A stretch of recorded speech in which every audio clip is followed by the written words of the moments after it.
was like, well, everybody compares it to tomatoes, and 51126 is a tomato feed, so let's try this out. This shit works better than, cannabis specific ones. So it was, but Grodan basically like yanked the leash back and said, no more cannabis visits. You guys aren't allowed to go into these places. Like, we don't want to deal with any lawsuits. So there was like a point where they told me, hey, just sit on the couch.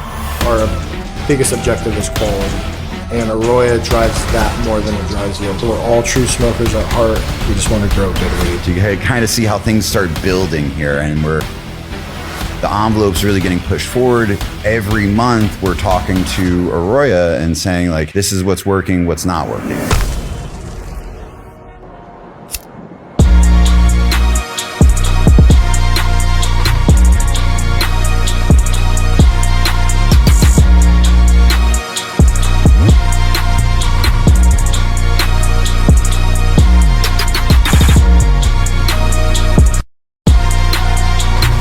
Hey, what's up, everybody? We're back, man. It's first smoke of the day, episode 82. It's your boy Pack in the building. I'm here with my co-host Black Leaf, as Big always. crop steering.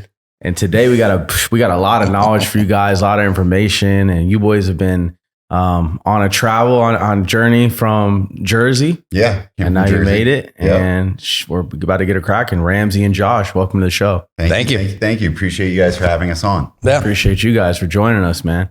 So talk to us a little bit. What you guys got going on out here right now. All right. Well, I mean, most recently, our biggest event is that we released our fertilizer, JR Croptech. Josh is really the brains behind a lot of the formulation and everything else that came with it.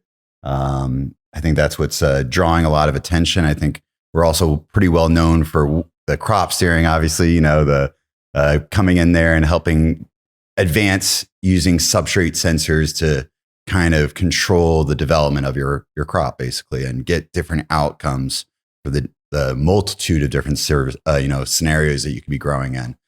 So I think that's kind of some of what we've been splashing in. But if you want to give them a little bit of the journey of getting to the formula a little bit, I don't know if everybody knows who Josh is or not, but we've been kind of connected for a really long time at this point. Yeah.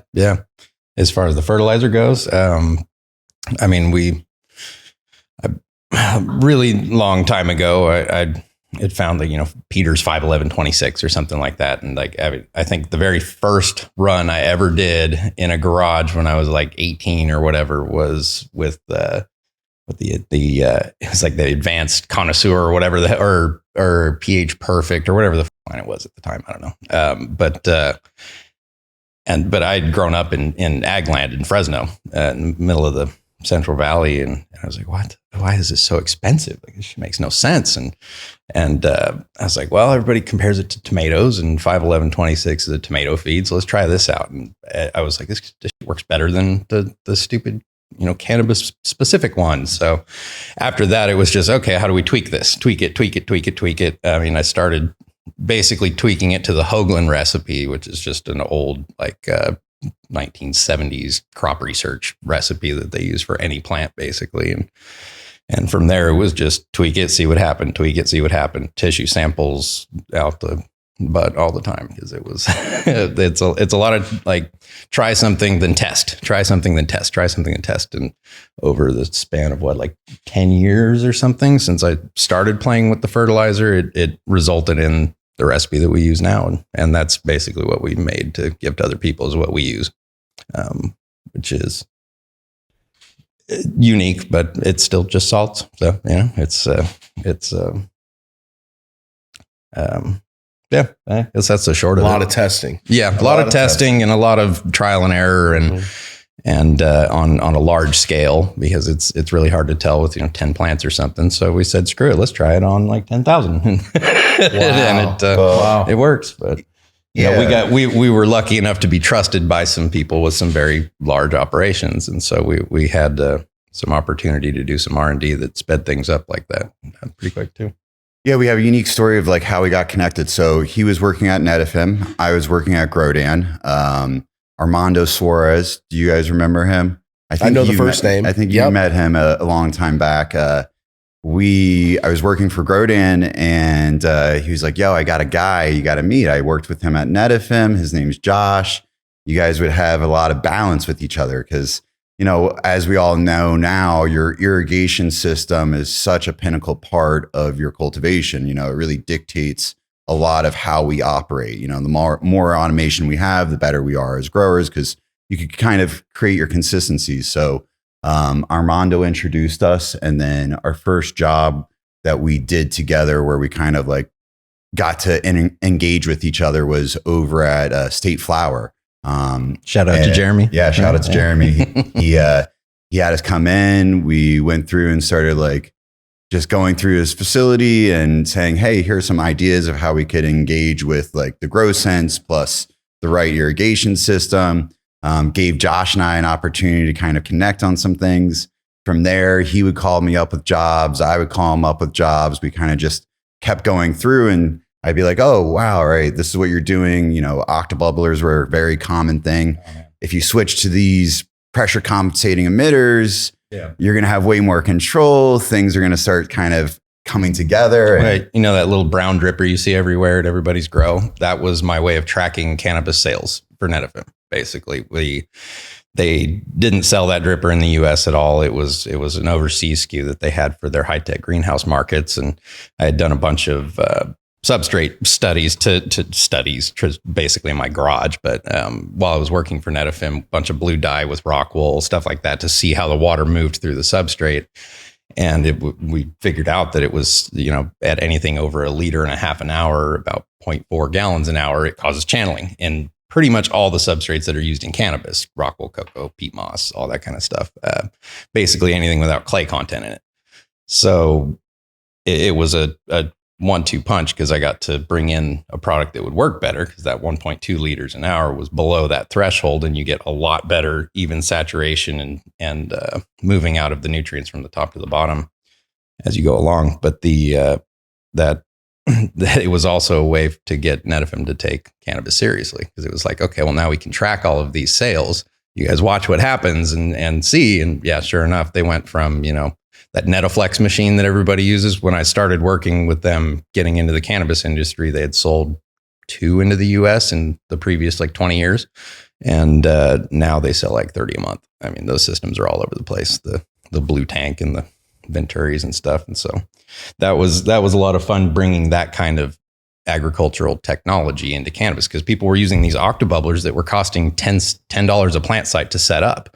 It's like, well, I can give you a dripper and the tubing and and everything in there for $1.50 a plant site. So you're paying way less, but you're getting a way better media set, or just a way better result out of it, because the octobubblers thing, they're not pressure compensating. Even the ones that are, they don't do a very good job, but everybody used to rip the guts out of them anyways and have them just open flow, and you're running your system for 4 seconds trying to give a small shot. That doesn't work. Like the plants in the back aren't getting the same shot as the front.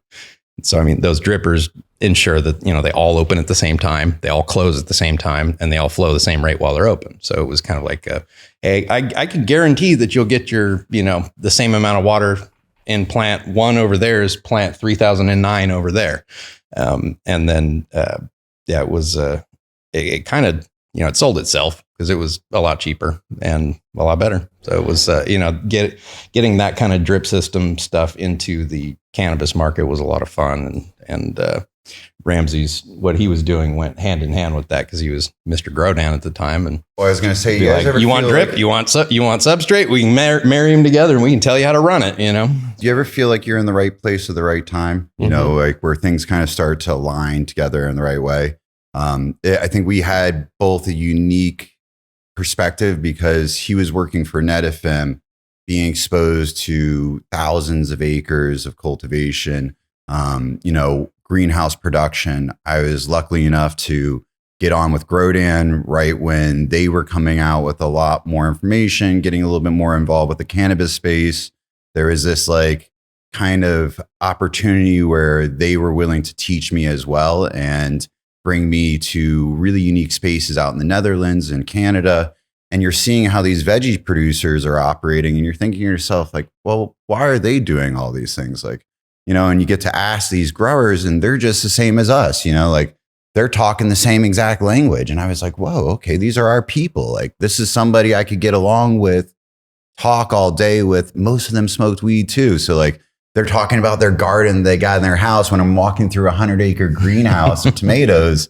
And they're like, oh yeah, I've got this going on, that going on. And I'm using these same techniques. And you're getting into that exposure and you're thinking, all right, wow, there's a gap that's being missed in our industry. And I kind of got to see and expose to some of those nuances that they're doing and demystify a lot of what was happening. And at the same time, I was getting to go around with Armando to a bunch of different cannabis cultivations. And he was pointing out what was the difference between a vegetative looking plant and a generative looking plant. And, the interesting part of that is that gave me a little bit better understanding of what the actual effects of crop steering were, and it started to lead down this like path of learning and understanding what was happening and causing the different aesthetics. Cause you would go grow after grow after grow. And, shout out to everybody in the industry that opened up their door to us, because no matter what cultivation I went into, and I'm sure with Josh as well, you learned something new and you got to see a different scenario with a different result.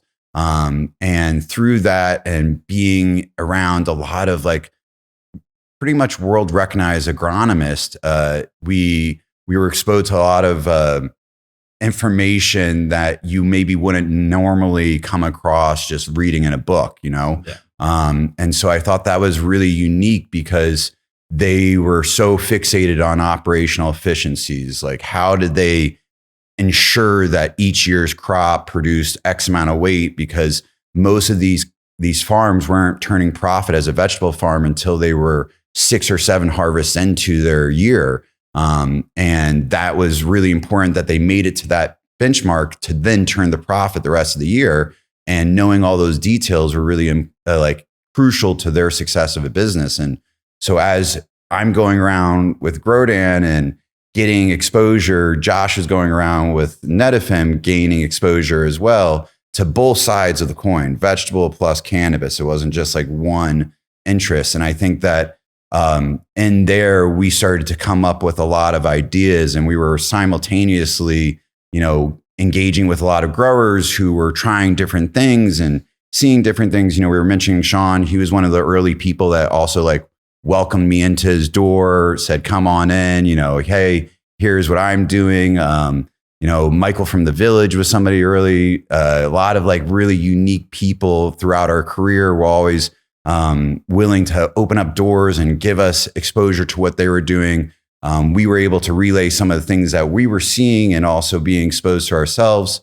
And it started to kind of bring together this nest. And then that's when I got asked by Grodan to do the eGrow 2.0 platform. So Doug and I would go up and work with BCG on the development of that 2.0 platform. And then I think Trump got into presidency. I forget what it was, but Grodan basically like yanked the leash back and said, no more cannabis visits. You guys aren't allowed to go into these places. Like, we don't want to deal with any lawsuits. So there was like a point where they told me, hey, just sit on the couch. We'll pay you. We got to figure out where the laws are going to go. At the same time, Netafim basically. Yeah, I guess the CEO of Netafim India had contacted their corporate CEO in Israel and said that he had found out that we were doing work in cannabis, and somebody had like mentioned my name to him or something. And they basically had said at the time, no more doing anything in cannabis that's visible, no more putting our name next to the word, no more trade shows, no more this, no more that, and basically put handcuffs on me. And that was kind of when I decided to move on fully into the cannabis market instead of kind of playing the fence and doing both. What percentage of Grodan and what percentage of Netafim do you think is cannabis related sales?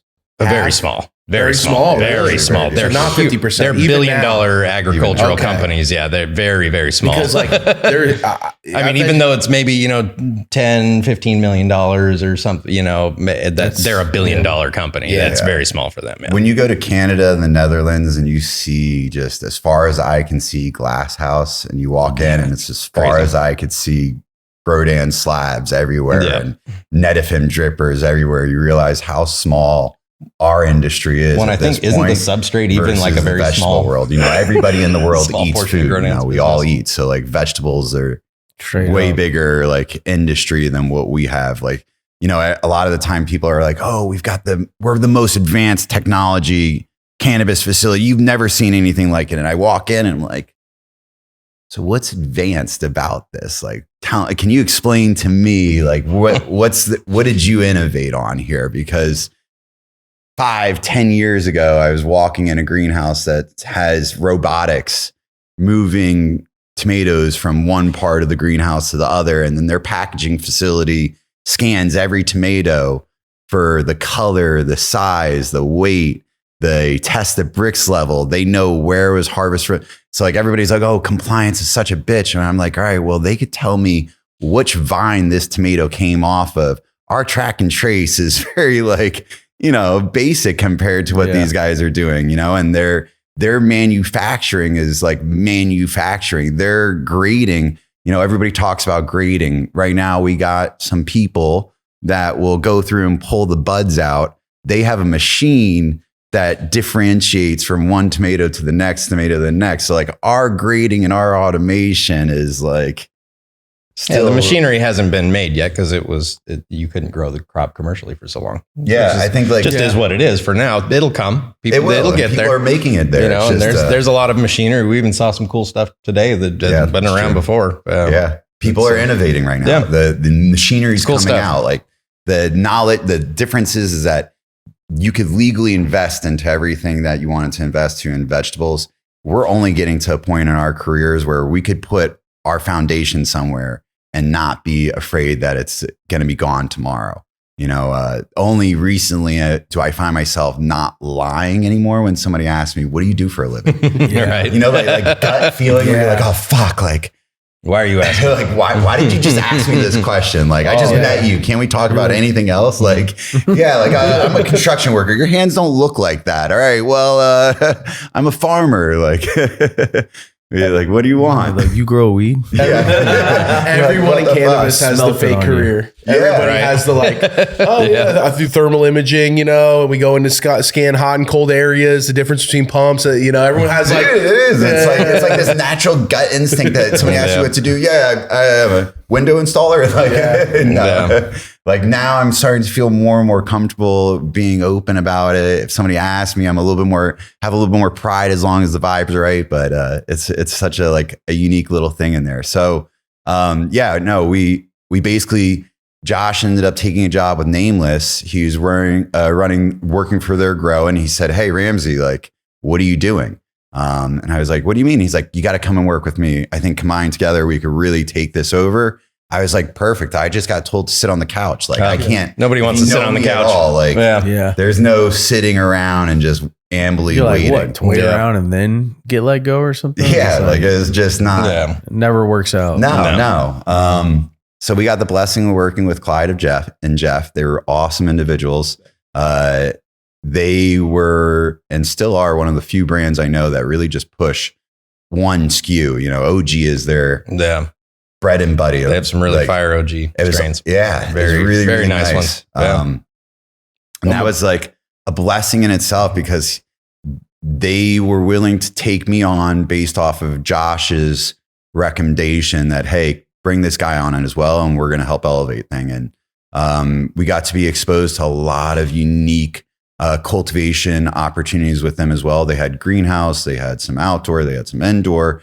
They, had opportunities outside of the United States.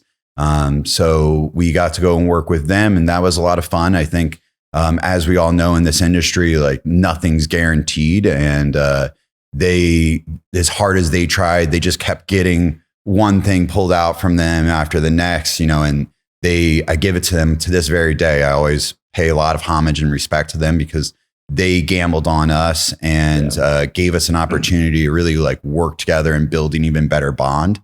And unfortunate for them, none of the things that they really were trying to panned out. So we spent a little bit over a year working with them, and then NorCal approached me and was like, "Hey, would you want to come and work up here?" And at that time, we were basically like, all right, if we stay with Nameless, we're going to have to start doing a lot of travel to Colombia. And we were, I just basically gotten married and was living up in San Francisco. The facility that they had that I was supposed to run, the deal just kind of collided, as a lot of deals do. And we had just hit like this crossroad of, all right, do we move back down to Los Angeles area? Do we, try and stick out this like crazy schedule of me driving down and like sleeping in, like they would have like different houses and things like that I could go to, or hotels. And so when NorCal approached, I was like, all right, I'd be interested in taking this job if you bring Josh with me as well. And they were like, wow, we've never, had to like, never had a pair before. On like a pair. Like, what is you this? Guys married or what? Yeah. And, so we were like, all right, let's go up there. And we were using the Grow Sense when we were at Nameless. And when we went to NorCal, it was a much bigger operation. They have 40,000 square feet of indoor canopy that they were operating. It was like one big campus. And then they had a satellite facility that was another 10,000 square feet. When we first got on, Josh was like, all right, we got to go to Meter Group and get their sensor, because the price of the Grow Sense was so expensive and they hadn't really rolled out the whole eGrow platform. It was still just the basic, just substrate graphs that you've got. And so Josh was like, all right, let's go to Meter Group. I'll let you take the story a little bit of where. It was just, we knew that Meter Group made the sensor for Grow Sense anyways, but I had been using them since my NetFM days, right? Like we used back when it was Decagon devices, before they combined with that German company, whatever their name was. But their sensors had been used in the ag world forever, and like Campbell Scientific uses them a lot and stuff like that. And so I knew of them, and I knew that they were making the sensors for Grow Sense. So we're like, why don't we just go get some wired sensors? We can set up our own little setup. But then when I contacted them, they were like, oh yeah, we have this new platform we're releasing, this AroYa. And like, oh cool, okay, we'll check it out. And we did a demo. I think we both sat down for the demo, and at the time, I think they had it in like a couple facilities, but they didn't have any paying customers yet. And I think we started using it at NorCal, and we did really well with it. It was by far their largest account at the time, especially paying account. And then after a while, they approached Ramsey and were like, so how can you help us grow this? Like, what can we do? And then that was more you. So I'll let you talk about that. Backtrack a little bit. So while we were at NorCal, we basically got the AroYa platform. Josh and I had the great opportunity of having a budget, which was something really unique and new to us as well. Like, right? You're just saying that, I'm just like, sounds fucking nuts. Right? And if anybody knows Josh, like you let him loose on a budget. Yeah, let me play with some sensors and research shit. So the budget's 100,000. He comes out at 200,000. Like he's like, all right, well, like here's all the fun things that we could get. And you let him down this like rabbit hole, and like all of a sudden everything is like go, go, go. So we come into this grow. It's a unique scenario of things where they have HPS lights. It's a little bit lower of a ceiling. So we had to do some finagling to get everything to operate the way that we're really needing it to. They did expose us to some cool things. Blair had actually come up with like some good designs in terms of humidification systems and little pieces are there. Josh was able to take what they had as a foundation, put the things together. They had NetFM, like really where we got the job a lot was actually still once again almost because of Josh, because they had all these NetFM machines that Josh sold to them. Nameless hired them. And so like they almost had like some like underground like beef with Josh to a little degree, because basically Josh came in, talked up the Netaflex machine, sells them on the Net machine. He gets hired at Nameless, goes to Nameless. So when I'm talking to him and I bring up Josh's name, they're like, wait, Josh Newlinger? And I was like, yeah, Josh Newlinger. And they were like, all right, we have a little beef. So we come up there and they're like, all right, before we go further with this conversation, you got to fix this machine for us. Like, cause we can't. They never were able to figure out how to make it work correctly. And they had some interesting solves for what they were doing in the meantime. And yeah, we walked in there and it was like, I was like, why are you doing that? No, boop, boop, boop, boop. And then we set up some different irrigation programs and left for how long? Like a week 2 weeks or something, and came back and the plants were just night and day different. And they were just like blown away. It's like, oh my God, okay, cool. Yeah, we want to do this. So that basically solidified their belief in us, even in just that quick transaction. So by the time we got there, they were just ready to hit the ground running. We redid their irrigation systems, put some control systems in place that allowed us a little bit better management of everything going on in there.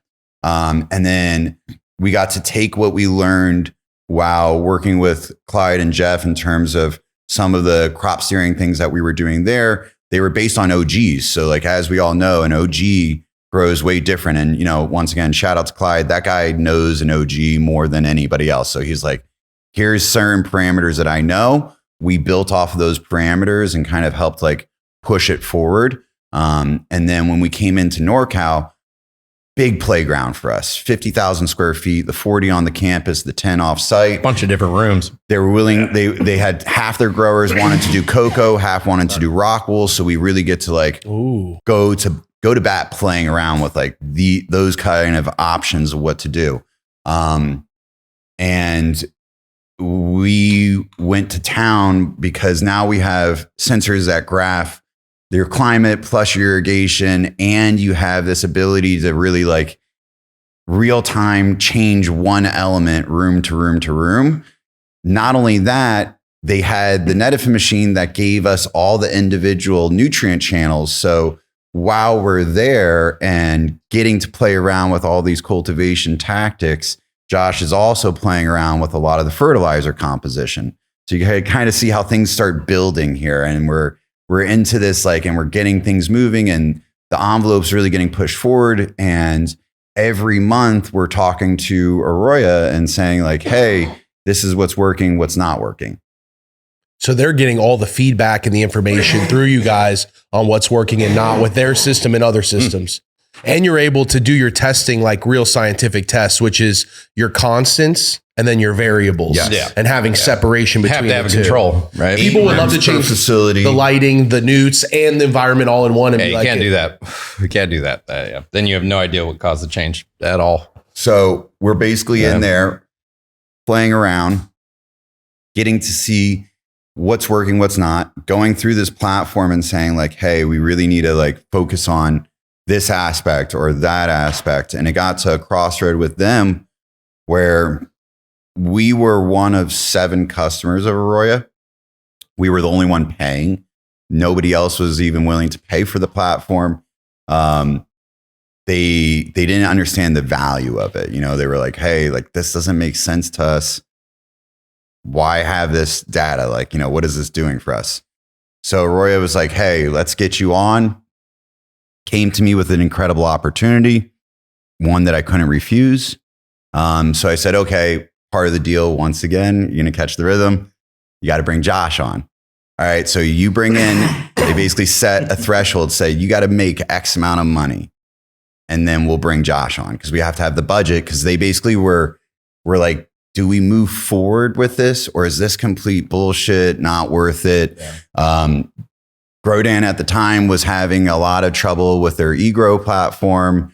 Sales were interesting. They obviously manufacture the grow sense, so they're seeing everything live, on how their sales do and everything else. So they're kind of watching this market and trying to decide like, is this worth it or is it not? And so I basically hit the ground running. I was like, all right, give me X, Y, and Z, and then let's go to town. You give me these couple of things, like let's make this hit. One of the biggest things was like the QR scanners, making sure it was easy to set up the platform. And then I went to town. I reached out to all my homies. Sean was, once again, he was one of the first adopters, like early adopters onto this. There was a few people that throughout my career have always been very supportive, because I feel like I did justice by them and sharing what I was learning each step of the way. And I was pretty an open book. And so I reached out to a few of my good friends and people in this industry that, once again, supported me and was like, hey, this is it. This is the system that you guys are going to need. Let me show you how to use it. And I went down the list of every customer that they had that had equipment that they gave for free, but didn't know how to use it. And so I went to each one of them and was like, all right, hey, here's what you do with this data. Here's how to interpret it. All right.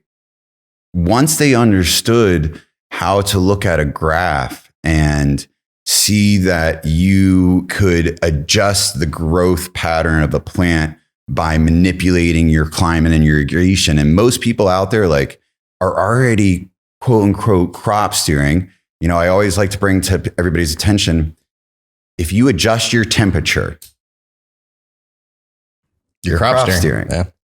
You know, like that's technically you change how you're watering during the cycle at all. Environment to get an effect. That's everybody's doing it whether they know it or not, basically. And now add in humidity. Just, and now are you doing it intentionally or accidentally? Advanced at doing it or not? Do you understand what you're doing? Everybody could, you know. Which that's what I feel like changed the game for some of these growers out here.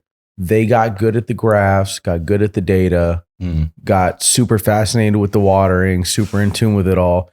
And then at scale are now able to really track it and control it, which I feel like benchmark it. Got a lot, you know, it definitely helped the increase of quality supply at scale. Yeah. In my opinion. Yeah. Or it is helping. That's the goal, at least. Say. It is helping. I think it did. I think it helped on a massive level. I think that I've personally watched, and I'm pridefully watched as I've seen people elevate their game because now they had the tool to know what they were doing.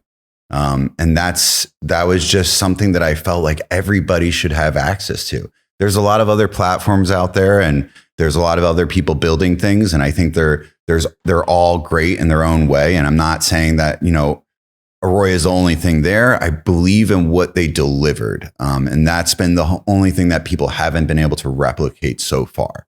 And what they delivered is ability to manage your grow cycle and record the information in there. So you knew what the hell you did. You could look back and say, what did I actually do this run? Because I don't know about y'all, I forget like fucking crazy quick. Like if I don't have everything written down, like I do not remember what I did. And I'll start second guessing myself and like questioning like, hey, was this the right thing or the wrong thing? Like, you know, am I doing this correctly? What did I do in that run? And there's something unique in that like ability to go back and see every single step of the way. And that was an awesome opportunity. Josh came involved with that and really just helped set the tone for what's going on in this like crazy world of cultivation, because there's so many things that could come up. But that was like a unique opportunity for us once again, was to like connect and help guide something forward, you know, making sure that we had a measuring template to know where to place the sensors, and understanding more, like, once again, you know, the unique opportunities, getting connected with hundreds of new cultivations that we never talked to before. And them once again wanting to share information because we're openly sharing with them, and they're welcoming us into their doors, to their data, because they're wanting to make sense of it. And I mean, dude, most unique shit you would see. And you're like, why did that? Like, why? What? That's the result. This is the data. Like, what caused that? And we were asking these questions back and forth.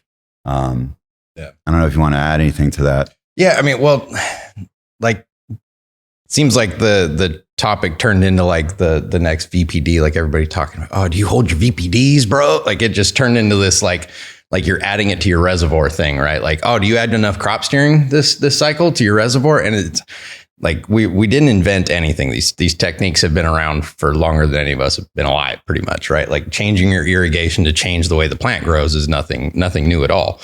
All we did was teach people to recognize what data looked like what plant response in cannabis specifically, right? Like what could you do to get a desirable result in the plant, and what desirable results can we get from the tactics that existed in vegetable production and everything else production. Also just allowing people to see what they're actually doing and bringing attention to that. Like, hey, this is what you're doing. That doesn't mean it's good, bad, or indifferent. It means you are doing something that creates the result that you like. So just be aware of what you're doing. And the whole point was to just give everybody a new set of tools to use to like to use their own way to get what they like out of the plant, right? Like, so I don't want just all the weed to be the same all of a sudden. Because I think what makes it nice is, even though we all use the same tools, we use them in different ways, and we can get a different result out of that, and that keeps some variety in the market. It's a good thing. Everybody's a chef. Yeah. Same knives, absolutely. but you can make sushi. I can't. Is there a vegetable that closely relates to cannabis? When you see the production? Tomatoes. Tomatoes is the Bro, one. They do kind of. It's fun. You have to you have to balance tomatoes a lot more than you have to cannabis, right? Yes. Like during so during the cannabis cycle, right? It's a one and done. We're going, and so during certain parts of the plant's lifespan, we want to push very hard in one direction to get the thing that we want out of it, and then push the other direction really hard, right? And in tomatoes, they have to balance a forever fruiting, not forever, but it's fruiting an entire year long. And so you have to balance out that vegetative and generative growth and kind of wiggle back and forth between these little set points here. Whereas in cannabis, we can kind of, it's not as long of a cycle, which makes some things harder and some things easier, but it is a little bit different, I would say, in that respect. But otherwise, I mean, the way the plant responds is similar to the way other plants respond, right? To drought stress, which is really what crop steering, the thing that people are talking about a lot of times is the generative response we get, right? Which is generative is just means that we applied a little bit of stress to the plant. Like the plant is responding to that stress, saying, I need to reproduce and pass along my genes before I die, right?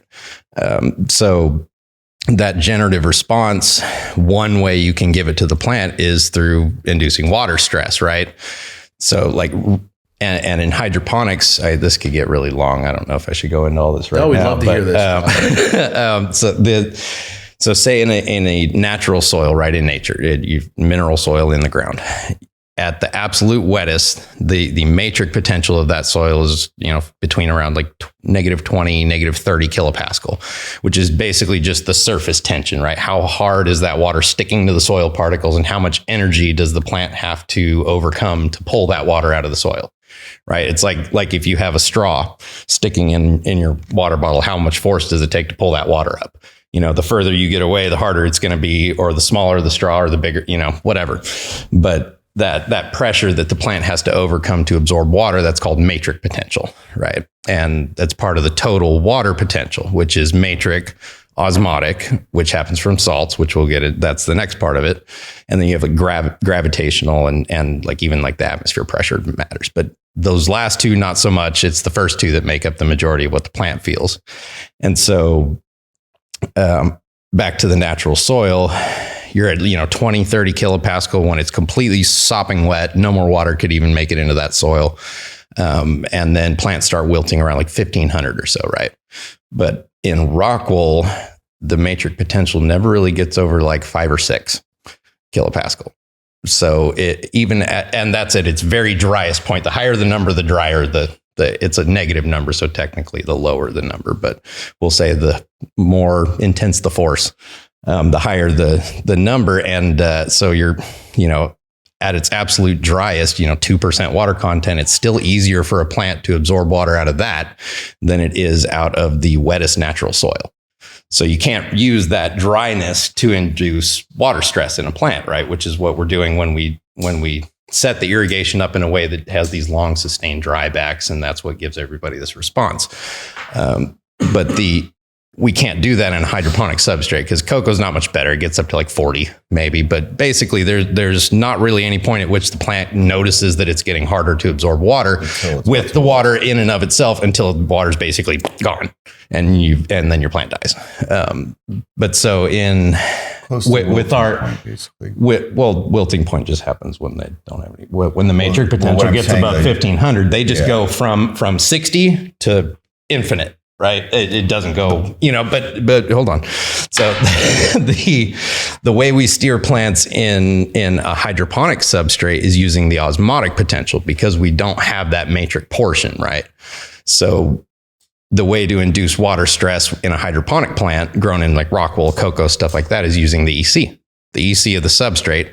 About for each 1.0 EC, you've got about 38 kilopascal, 40 kilopascal, something like that. So you would never take it up to the number that would go to 1500. That would kill your plant. But you can use that osmotic potential to signal the water stress to the plant. And so what we do for a generative effect is we have, a super short irrigation window. We get this super long sustained dryback, but the dryback doesn't really matter, right? The percentage you go from at the top to the percentage at the bottom, the plant doesn't care, because like we said, it can't tell the difference between how hard and how easy it is to absorb water in a hydroponic substrate between, 60 and 30 water content in or volumetric water content in rock wool, for example, right? So that increase of the osmotic potential, the increase of that EC as that's drying down is what the plant does feel. So that part is what we're actually using to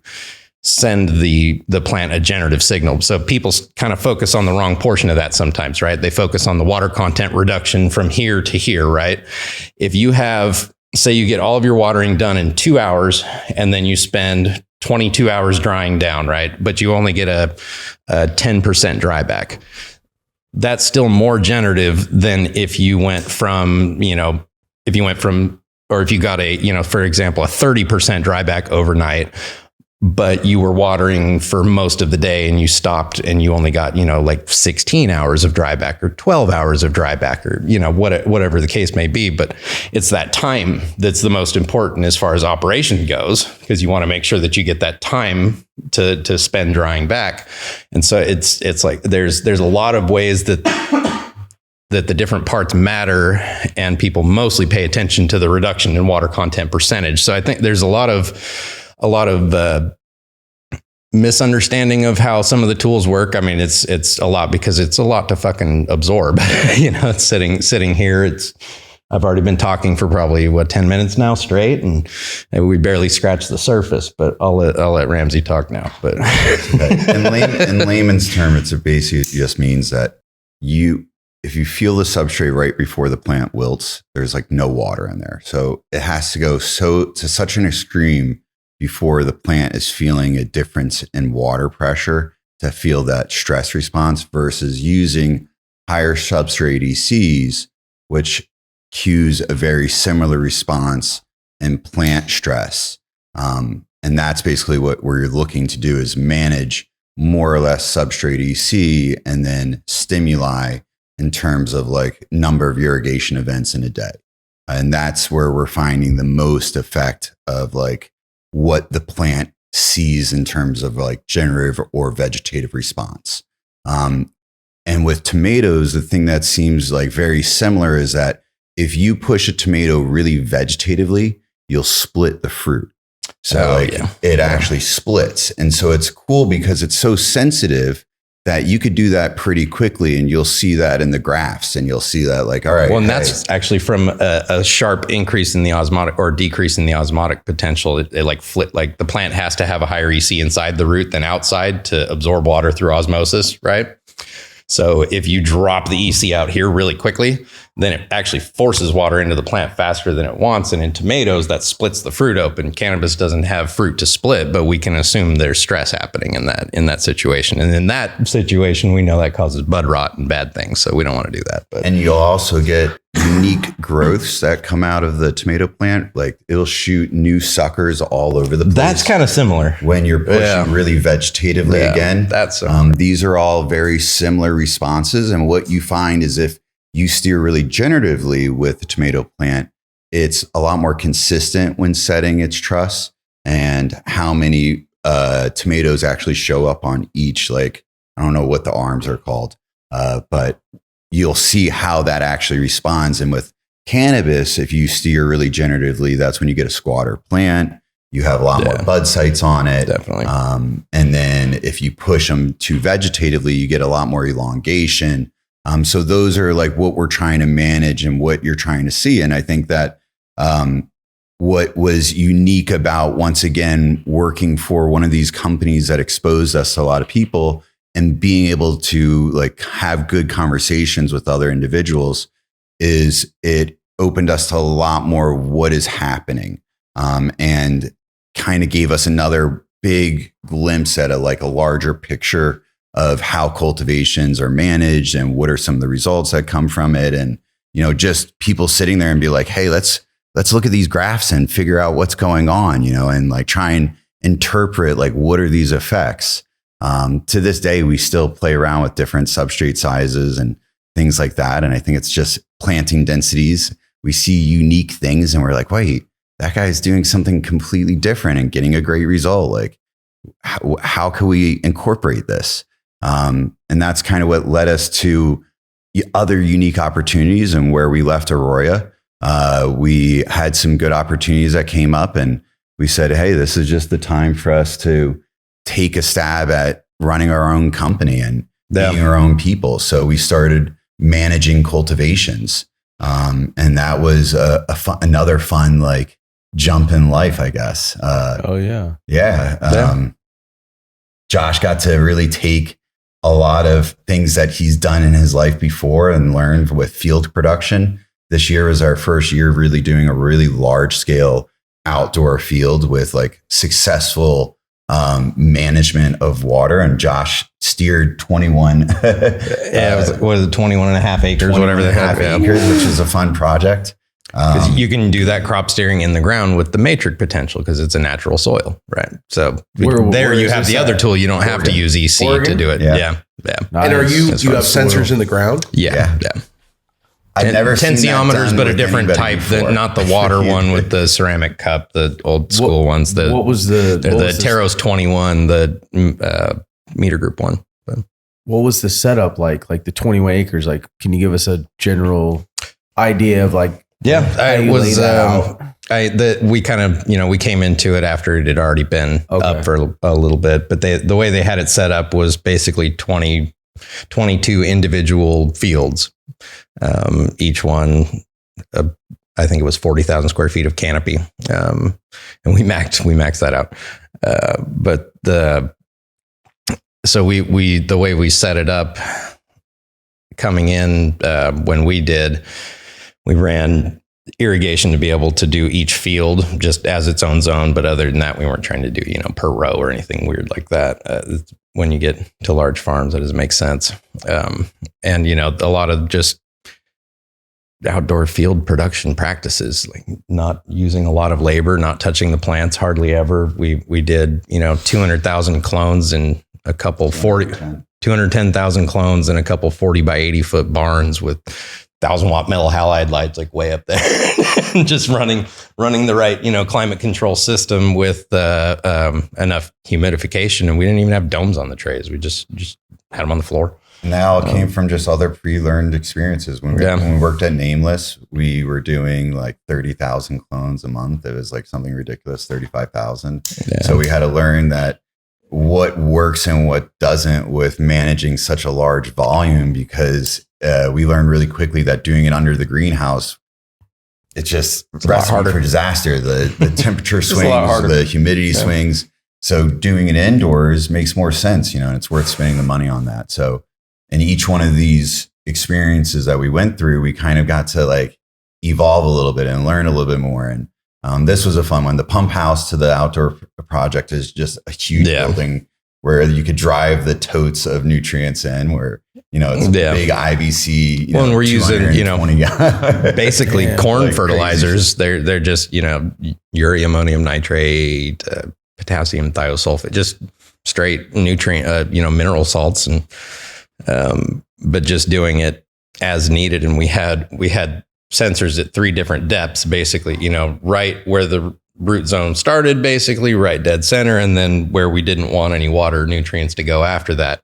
And so the way we had, real slow drip tape laid over everything. And so as you could see the water moving down, and you could use those readings to figure out, when to water, and use your volumetric water content to figure out how much to water according to that rooting depth. And you can set that up to pretty much automate just keeping that water in that amount of space you want. And so you can create the size root zone you want by doing that, because the roots will only grow where the water is. So if you set it up right, you can kind of create like in the ground slabs that run off of, whatever's in the soil. I mean, we put like some gypsum in and shit like that, but nothing, we definitely weren't applying hydroponic fertilizers out into the field. So it was very cost effective, but the results were great. It is fucking wild to watch the fields take like 5 days, 6 days, 7 days to dry back. Someone like 14 days with not a single irrigation.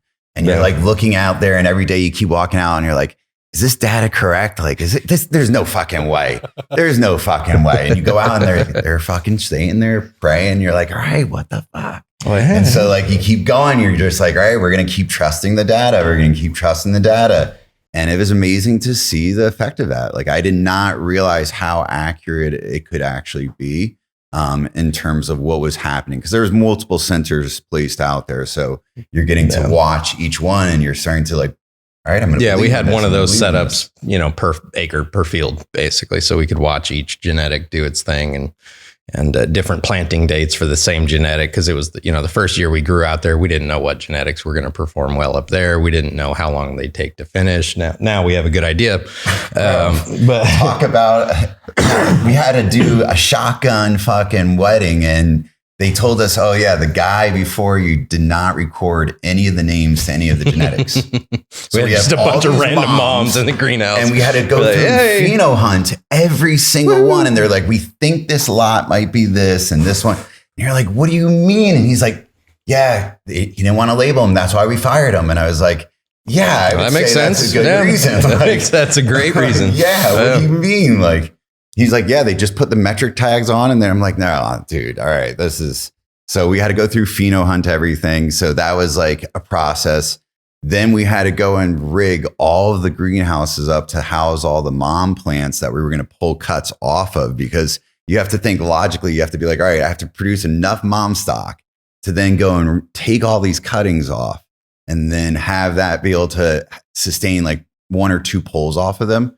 And it was ridiculous. Like we were cutting it to like the razor's edge every single time. We're like, all right, is this going to make it in enough time to get to these fields planted? We got the planting machine and had to have it retrofitted to like get it to work for our planting style. That it was like everything just kept like finishing right on just enough time that we were able to get it to go through. So that was a fun experience. A lot of interesting things that came from it. And then, we just manage a lot of the other cultivations through the data as well, where we go and we build all the irrigation strategies. We manage all the operations of when each event's supposed to happen. And then we provide kind of like a remote support team where we're able to they're able to call us up and gain access to like troubleshooting issues, because we all know something happens every single day. Of course. What's it like seeing the whole fields, all the fields in full bloom? Best sight ever. It's pretty cool. That's got to be incredible. It's pretty cool. There is a BBM.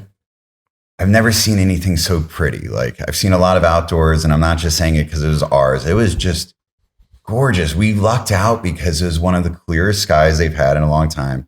And the guy that like we work with kept telling, they have never been this clear before. Like, last year was like smoke covered, horrible things, all the fires and everything. But this year we just got lucky in the sense that it's nice weather this year out there. The freeze just kept holding off a little bit longer. And, we learned a lot again, amount of space that's actually needed for everything. We didn't even get to harvest all of it because it's a whole different beast. Yeah. What do you do with that much weed? It's time to take it down and shit. Bro, a lot of goes to extract. Or what? A lot of extract. It was the craziest expecence of having to manage all that. You guys have machetes going out there? They actually have to use chainsaws. When you really think it, no bullshit. Otherwise they get too sore and stuff. Like it's like you have to. They were using. What about those ones like you drive it and it's just like almost is what you need. Yeah, like whack them down. It's Did you guys? Did you harvest his flower or did you hash? They manicure harvested for flower that would be like actually consumed, and then the rest of it goes to basically biomass for production of oils and everything else. Fresh frozen. Frozen. So there's just no way. Biomass. Huh? I mean, not bales. No baling. No bailing. Yeah, that ruins things. It all goes through a trim machine and then fresh frozen right away after. Got it. Yeah, they have like the reefer. I guess like containers. Shipping container. Yeah. It's a crazy experience. And then we have a small grows as well. Like you kind of like, and you see the difference in the qualities that come from each one too. Where, the smaller the team, I feel like the better the quality, everything. They care a little bit more. They put a little bit more effort into everything. And then the larger the team, is a little bit more of a production that comes out of it. So it's got to kind of like see from like both sides of the coin how the beast works. How many grow sites do you guys think you've been to collectively? Jeez. Cannabis or just period? Yeah, cannabis. Because I know you come from Central Valley big ag work. Yeah, cannabis sites. I mean, how many? In the hundreds, like probably like combined, probably close to 1,000. I mean, fuck. In this trip alone, I think we went to like 6 or 7 different locations already, and we've only been here for like 3 days. Yeah. When people don't need to get the gist too, like big grows, badass grows. Like you're talking the Sean Stacey. These are all the industry leaders. Like Mega Wellness OG. Yeah, all the industry leaders at this point. We've gotten to like connect with a lot of the different big players, and it's like nice to see what they're doing. And once again, if you all understand that there's so much room for everybody, and we're not here to take anybody else's business, and we all are unique. Like the coolest thing about the nutrients right now is we get to go around to different grows that are using our nutrients, and they're all producing different looking product. The same exact cut too. Like it's not like everybody's got a lemon cherry gelato. Like that's the new strain that you run. You got you're running a business. All right, you have to have this almost in the roster. And it's a fun one to grow. I love it. It's a great strain to grow. I see why a lot of people like it. But it's unique in the sense that you see how still, no matter if we're using the same fertilizer, we're doing a lot of the same techniques, everything comes out different. Everybody does something a little bit unique to themselves. And I think that's the specialty of all this, is that you kind of embrace each other's uniqueness, that, hey, you could do it your way still, and I'm going to do it my way. And we're going to respect that. And we might adjust a little thing here and there to accommodate something new that you learn. But for the most part, you still are true to yourself on like how you operate. And I think that's kind of like the beauty of this industry, is it's like this collaboration that the newcomers don't know about. Because in the past, it was all about collaborating and working with each other. Like there was no greed. It was like, oh, you need help building your new spot? Fuck, I'll be over there tomorrow. Like, let's get this. Like, if you know me, I'll get down and I'll build with you. Like there's no question about it. So I think that's some of the fun that's still here for the people that came from before. And I think that we all got to meet each other at a really early age, and like early part of our, career, that now everybody's blossoming. And I think that was one of the nicest sentiments that Josh and I were talking about. It's like so cool that we get to be invited over to these people's facility that they worked their whole life at building, and they welcome us in with open arms. And we're like, thank you. Like, how is this our job? Like, I feel bad sometimes telling my wife that I'm going on a work trip. Like, it's like, what are you doing? Like, oh, hi Arta, hi Luca. I'm sitting here, I'm working right now. Yeah. Right. Can't you tell? Enjoying some testing some product. I had to come over here. These Somebody's guys, got to do it. We have to come and hang out. Like this is, but I think that's the blessings that we all have now, is that we've worked really, really hard. We all wake up early. We all get at it. Like we don't stop till we achieve it. The hurdles don't stop, no matter the biggest facility we work with to the smallest facility we work with. There's always something. And like poaching's real now. Like, you work with somebody for a while, they learn a lot, and then somebody else says, oh, you work with these guys? Like, come on over with me. I'll give you a great offer. And I get it. Everybody's got to climb, and that's part of this industry, but you almost have to like reinvent yourself every time you build another relationship, because you're so intimate with these grows. We're talking every single day. We're talking to these growers every day. It's always like a unique experience, because like part of our business is like, how do we communicate with each person that we work with? And being involved with an industry is like connecting with people that you're used to. Because as we build, those are the ones that we go back to and trust more than anything. We're like, all right, you're vouching for this situation. All right, let's do this. Like, this is interesting. And I think that's kind of the beauty of like doing the nutrients again, is we're getting to reconnect with everybody, because they're saying like, all right, hey, this is something that you guys are doing. It's something that's working. I'll try it out. That give us that like honest belief in us again. And I'm proud to say that they are having great results too. So it's kind of a win-win for all of us where we all get to still reconnect and kind of move the envelope forward again. Yo, what up? It's Blackleaf. I'm here at Grow Generation, and guess what? Drip Hydro's storming the market. All the best growers I know are switching to it, and guess what? There's a reason, because it's preserving terps. I keep hearing that, preserving terps, and that's why we're here with Sunshine, facility advisor, facility manager, overall the man with Drip Hydro. Listen to why it's different, man. What's going on, guys? Sonny here with Drip Hydro. Thing is, at the end of the day, we just wanted to make a simple, clean, cost-effective nutrient line that nobody has really seen on the market right now. Nobody uses really our chelation formulas. The micronutrients that we have pulled to make this line is really just what makes it overall, bringing that consistency and quality back to what we want to see in growing herb again. And overall, at the end of the day, it's still really light on your wallet. It's a 5-part nutrient line. And again, if you're not staying sterile, or you have a big facility and you don't want to run rock wool and you want to run a mix of cocoa with an enzyme or something, you don't even have to run flow with it. So at the end of the day, it's just saving you money on your wallet while bringing the consistency and the quality of terps back. We wanted to bring the terps back and bring the soul back to growing. Versatility, cost effective, and quality. I mean, what else can you ask for? Drip Hydro, first smoke of the day, Blackleaf approved. Peace. Yo, we're right here downtown LA at the Grow Generation, where the pros go to grow. And if you didn't already know, whether you come in store like us or you go shop online, growgeneration.com, use the code FIRSTSMOKE10 and they're gonna give you a 15% off your already discounted price. Make sure you come check it out. Come check out the Drip Hydro and everything else.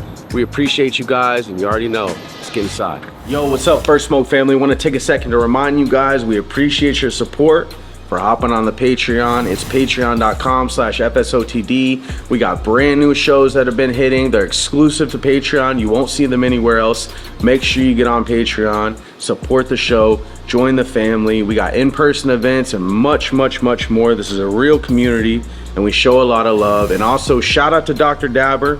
We got a lot of things we're about to unveil, a lot of things we're about to roll out. Go get you an excess. That's what me and Biggs are smoking on. We're smoking that excess, Dr. Dabber excess, and use code FSOTD for 15% off, drdabber.com. We appreciate you guys. Peace. The best growers that you guys have connected with, is there like underlining things that you would say, like most of the best growers that we've come across have these 3 or 4 things in common? They're always trying to learn new stuff. The ones that think they know everything are usually the ones that we don't see doing as well.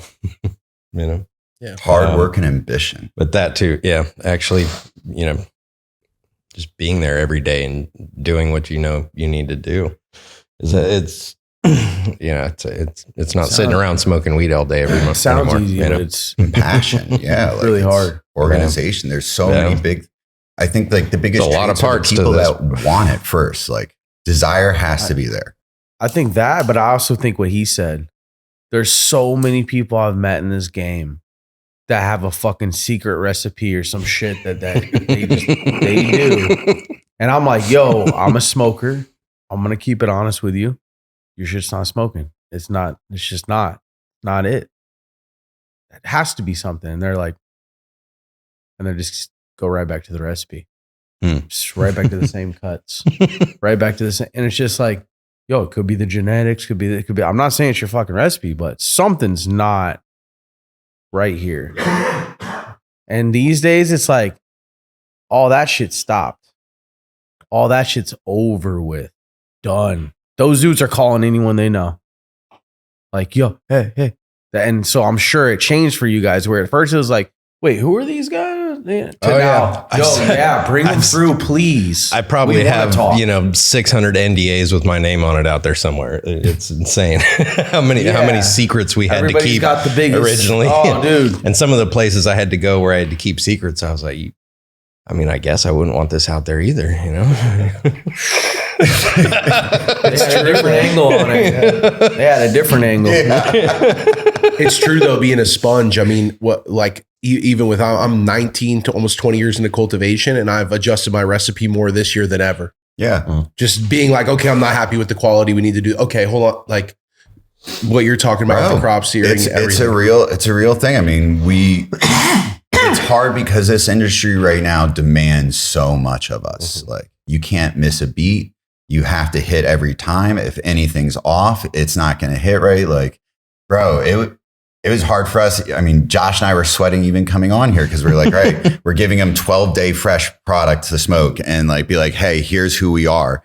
But this is life. Like, this is what we deal with. You know, we believe in what we're doing, and like, we'll stand behind this product all day long. Like, I think that's only going to get better as it ages, but you'll smoke it and you'll see that this was run 4.0 EC from start to finish. We didn't flush a single day. We believe that it's all in the senescence of like how you actually ripen a plant more than anything else. And, you know, there's a lot of people that will say many different ways of how to, you know, go to the end answer. All that matters is you get there. And I think that however you do it, that's what's correct. You know, everybody always wants to know, what do you do in the last week? Well, that's what we do, but that doesn't mean that that's the right answer. It just means that that's how we're getting to an end result that creates a product that a consumer comes back every single time to buy. And in this industry, if you're able to achieve that, however you're achieving it, that means you're doing it right. But if you're having to dial for dollars, then nothing's working correctly. And I think that that's what's changed now, is that there's so much available product. And if you have the right channels and you're doing a good job, people will come back. And I think that's the only validity we need, because like social media and shit, you only see the good. You never ever see the day-to-day grind. You don't see those early morning calls of panic, like, fuck, can somebody get over there like right now? Like shit's about to go down. Like something the fuck is off. But yes, that's the part of this industry that the ones that stick to it, willing to adapt as new innovations come, because 3-4 years ago, we would not be running LED lights. That was not even in the conversation. Now here we are, all converting over. There's a new LED every single month. We're like kind of pushing forward and trying to figure out, how do you manage, like, where do you want to be? What's going on? What's the new strain that you're going to have to grow this month? Because like, no matter how hard we try to monocrop every facility and everything we do, there's just too much demand. Like, they're like, hey, this is what you got to do to stay in business. And it's like, all right, well, here we are. Let's grow this new one, you know? And that's another LCG cross, huh? Yeah. It's all purple. Like, you know, like I'm like, yo, we got purple, we got violet, we've got, you know, to me, it's just crazy what sells nowadays, but that's what you got to do as a farmer. Like, we're farmers at the end of the day. Like, we could call it many different things, but you're out there farming now. And I think that it's the ones that have the passion, that are willing to put that extra effort into the crop. And like I said, we see it between facility to facility, how they operate. The ones that care the most, the quality comes out way better than the ones that are just like, hey, this is my 9-to-5 job. I'm just here because like I was hired. And I think what's key is like, you build a good company culture. And I think that we do a good job of really embracing everybody that we work with and including them into a lot of the decisions. And I think that helps as well, as like, you become a team as a unit, and you're like independent, but yet dependent on each other. You know what's interesting about the industry is, like, when we first came up, let's say like early 2000s to late 2000s, every product on the market was geared towards your product will be better. The quality will be better. You'll have more crystals. It will be better. For the last 5 to 8 years, I've not heard that one thing for most products launched. I'm not, just across the board, right? It's you'll get more and it will cost you less. Yeah. And it's you see the shift in the industry where, like, when we first came up, it was like, yo, you spray this for 3 weeks and you get more crystals. It says that. You know what I'm saying? It was, every product was geared towards your quality or more crystal content, or very few were back in the day where like, you'll get more. Like, there were a couple, but it's interesting to see. The other day I was looking, I'm like, every light, there was like 6 different light companies. None of them talked about quality. They all talked about output. Oh yeah. And yield. Yeah. Sure. And I was like, what about the quality of the spectrum? I love that you keep bringing up quality, because that's not talked about a lot these days. Bro, we never say that we're better than anybody. We just say we're unique. We're a different product on the market space, and we're giving it at a great price point, because we felt like, and it goes back to Josh's statement, like, he was already mixing fertilizers, and we realized what the price difference really was. And it came down to the point of saying, like, let's just offer something different and give people the ability to be unique. The calculator. Have you guys gone to our website? No. Have you gone to our website? Not yet. No. All right. You gotta go. You followed when you were in Arroyo. I was following closely. I was like, damn, look at this guy. So go to jrcroptech.com. Go to our resources page. Download the documents. We're giving free documents out there. There's a calculator for our nutrients, so that way you could adjust ratios. Once again, this brilliant brain here, he comes out with shit. He's like, yo, Ramsey, I got the new fucking thing. And I'm like, what did you invent now? What did you come out with? He's like, I got a calculator that will allow people to adjust the ratios and tell you exactly what it just does math for you. No, but he sat there on Excel and put the time into making that. And then we give it out. Everybody, like anybody can download it. It's not going to work for any other nutrient but ours, but you get like the idea of being able to be unique within something. And a specific gravity one will. That's just for like those rotometer things on the Netaflex machines, the little orange bobber. Like those are calibrated for plain water. So if you put a salt solution through there, it's like how, eggs float in salt water, but not in tap water. It makes the float higher than it should. So you have to adjust for the specific gravity or the amount of salt you put in that solution to actually get the right flow rate reading on it. So we have a calculator on there. You can figure that out and adjust your machine. But the idea of all this stuff is that we have to give out info done for the Croptech stuff. We give you the specific gravity because I have that figured out. But for other products, you can just measure it. Sure. Yeah, that's what you say. It's just you weigh a volume of water, and then you weigh the exact same volume of whatever salt solution you're measuring, and then you just divide that. Like it's you divide the amount of water by, or the amount of salt solution weight by the amount of water weight in grams, and that's your specific gravity number. A lot of what he's got in there is worth gold. You just got to sit a lot of random facts. Read it. That's the nice part about he has a lot of it written out, and we've been putting documents up so that you could read it, get a little bit more comprehension of what's going on. And once again, like the whole concept is just provide the tools and then let everybody go to town with doing what they do. And I think that's like the idea with most of what these like technologies and things are in general, is just giving you the tools to figure out what your uniqueness is and then replicate it. Yeah. Where did the hemp company come in? All right. Yeah. It's a great question. I love watching you do that, bro. I thought it was so neat. I actually have some CBG oil. I forgot to bring it out, so I'll have to grab it and get it for you. But I have some CBG oil for you guys and some CBN gummies. But it came about because my wife and I always wanted to move back to the East Coast. New Jersey was poised to go recreational. They had hemp legalized. I was looking on the internet and I saw a farm for sale that was an hour outside of the city. And I was like, all right, that's somewhat feasible right there. Like we could do this, live there for a little bit. And then, so I called up my buddy that he reached out to me a while back and was like wanting us to get involved on a project in Pennsylvania. It didn't come through because they gave out such limited licenses, whatever the situation. We kept in touch. And so when I saw this, I was like, hey, would you guys want to go down on this and buy a farm and we'll grow hemp and hopefully maybe it'll come into a THC license in the future. High-end hemp.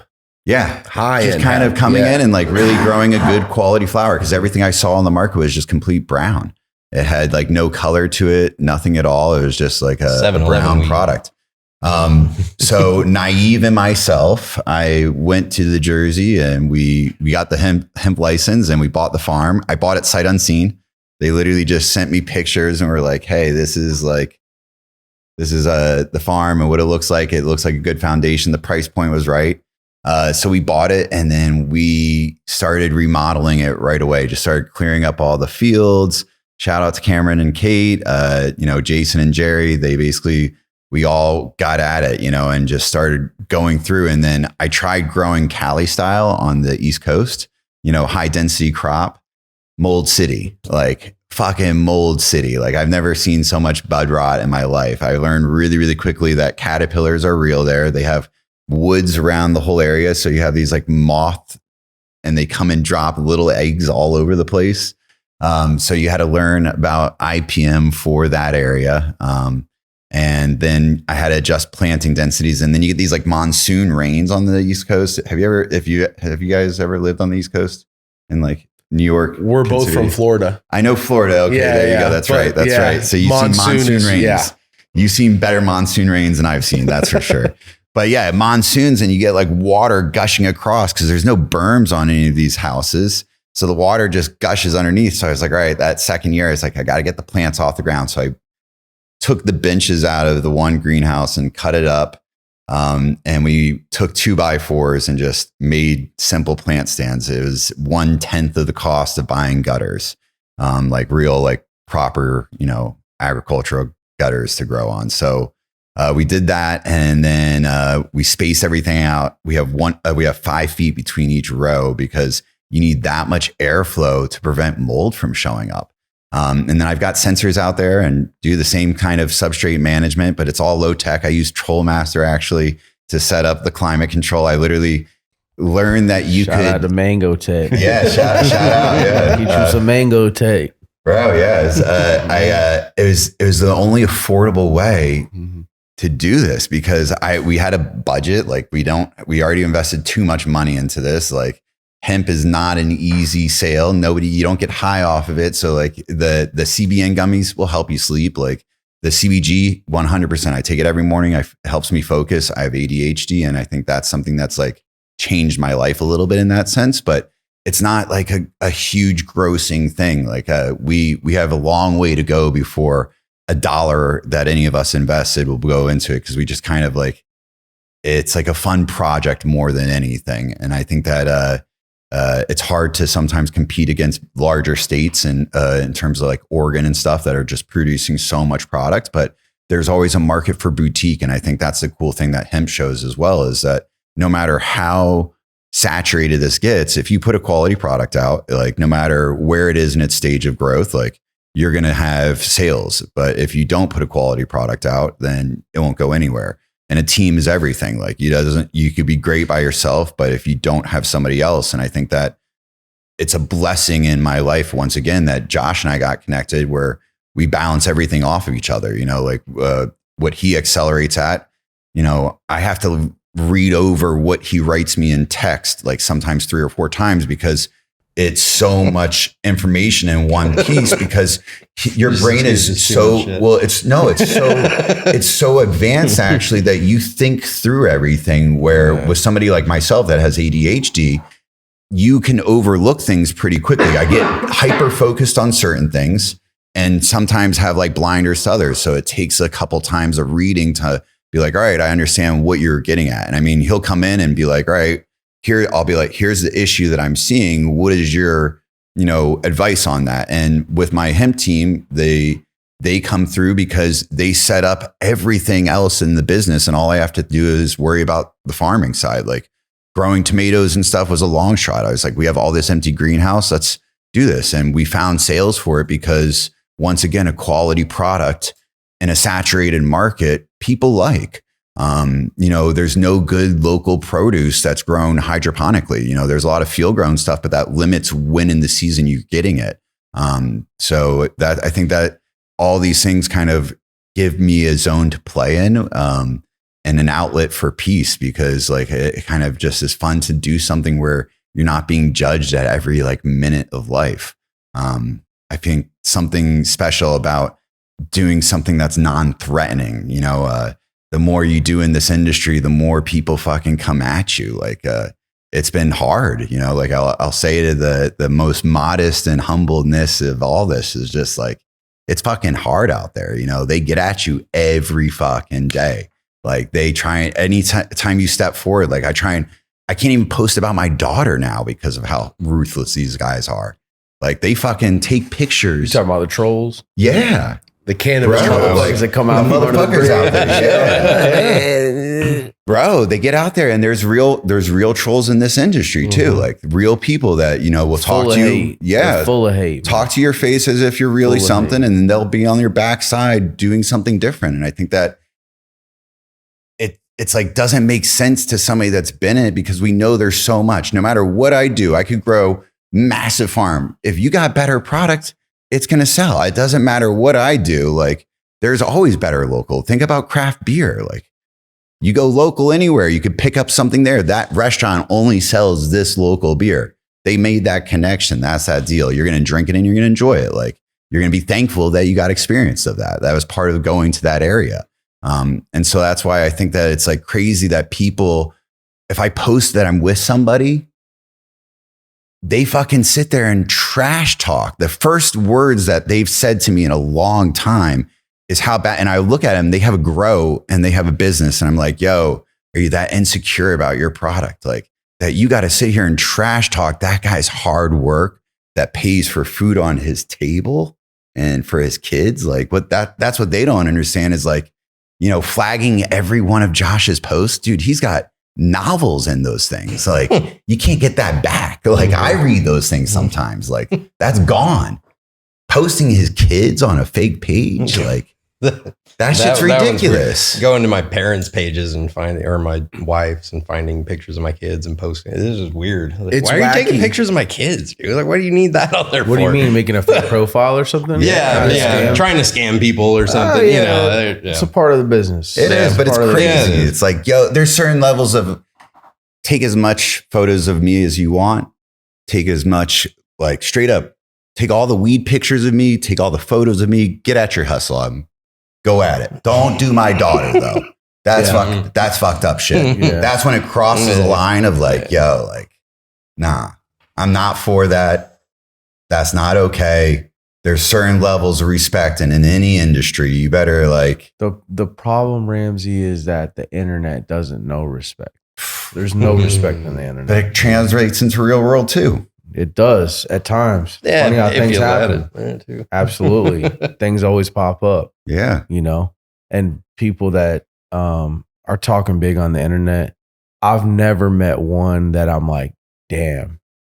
It's usually people that there's nothing to worry about. Like, man, what are you talking about? I get you on that. I get you on Or that. I never met a serious ass dude and he's like, I'm the motherfucker you've been talking to on the internet. It's like, oh shit. Or that's doing well. Or I'm the motherfucker that's been trolling your ass. It's Yeah. been fucking posting your family and 100%, shit. you're It's right. like, wait, what? You know, but it's usually people with some mental issues and it's trauma and shit. Have you guys ever been hustled?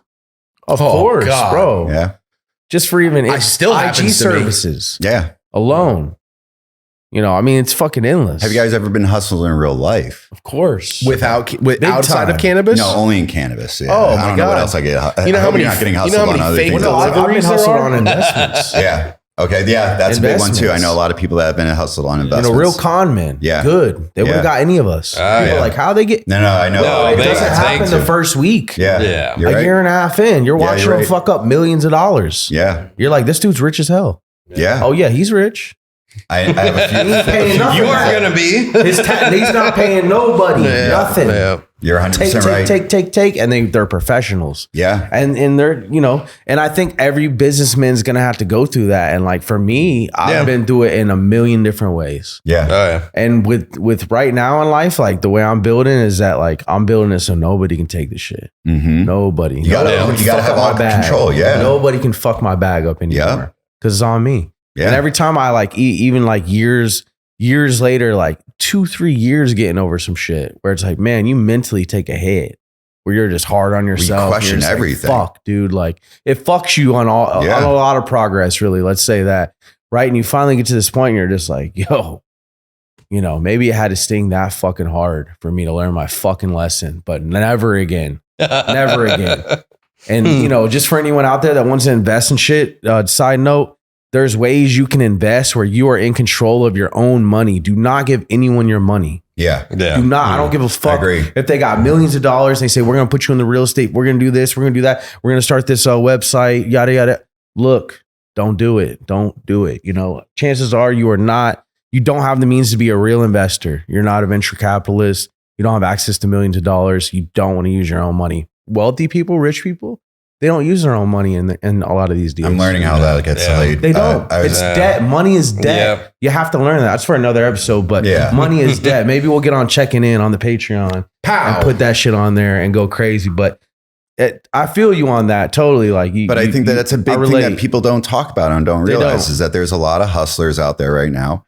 And there's a lot of people that will run you believing that something's going to happen. And look, what we've experienced, and I think that's like the most humbling part about all this, is that when you start chasing the dollar, things happen in a way that if you were not chasing and just took the blinders off, you see it. And I think that having good teammates and people you could bounce things off of is crucial, because, you know, we've been hustled recently. And like, I mean, in that we basically realize though more about how we work with the next group of people as well. And I think that to bring it back of your question, the people that are good, they've been through a lot of all this bullshit and they start learning from each one of those.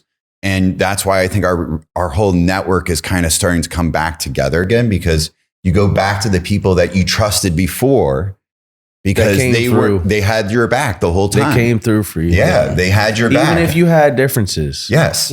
You still got taken care of. Yeah.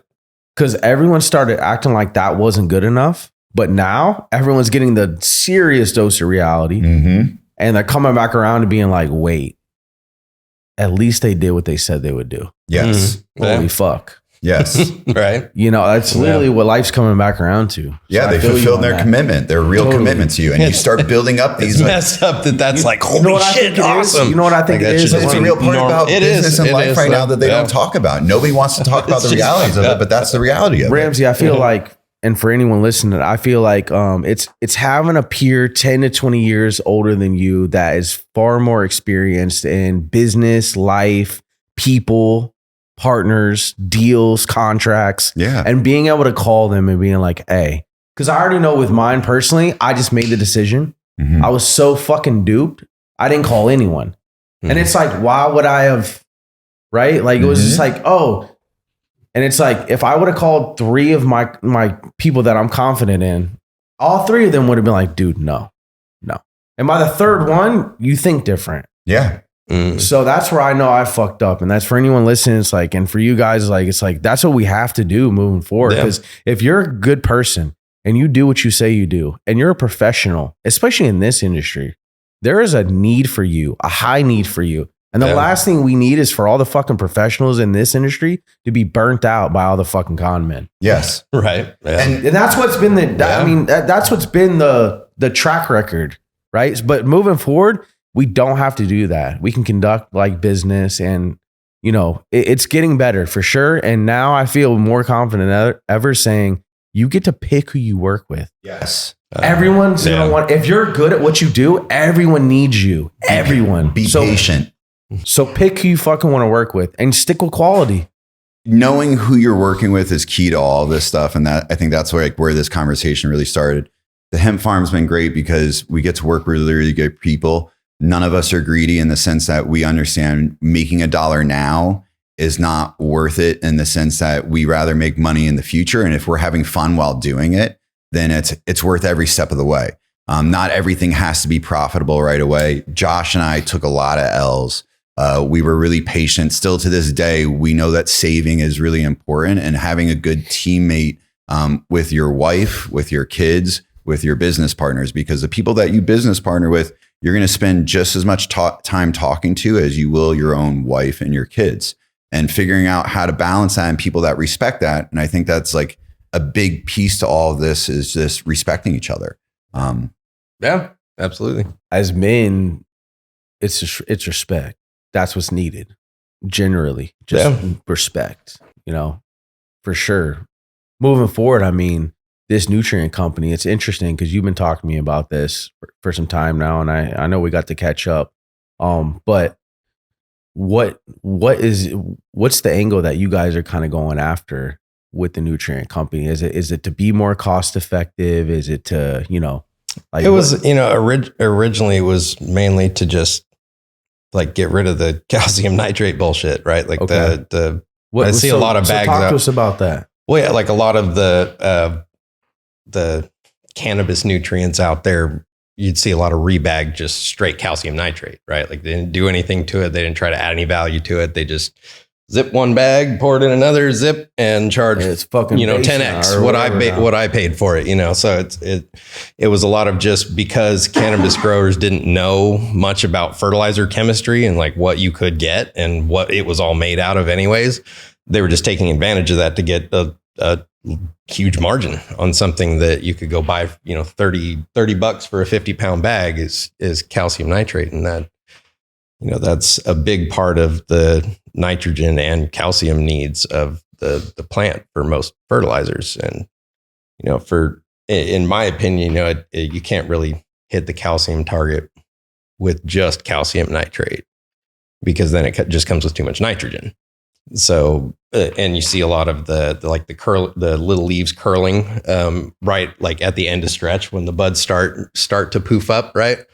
That little curl is a nitrogen toxicity symptom, and we see it all over the place. And it was, you know, basically if you just have that calcium nitrate as your sole source of calcium, then going up to your calcium target brings you into nitrogen toxicity. But so you could bring it down, but then you're into calcium deficiency, and then you wind up with more bud rot and just not as good growth in general, because they're pretty calcium hungry. But it's a dumb term, but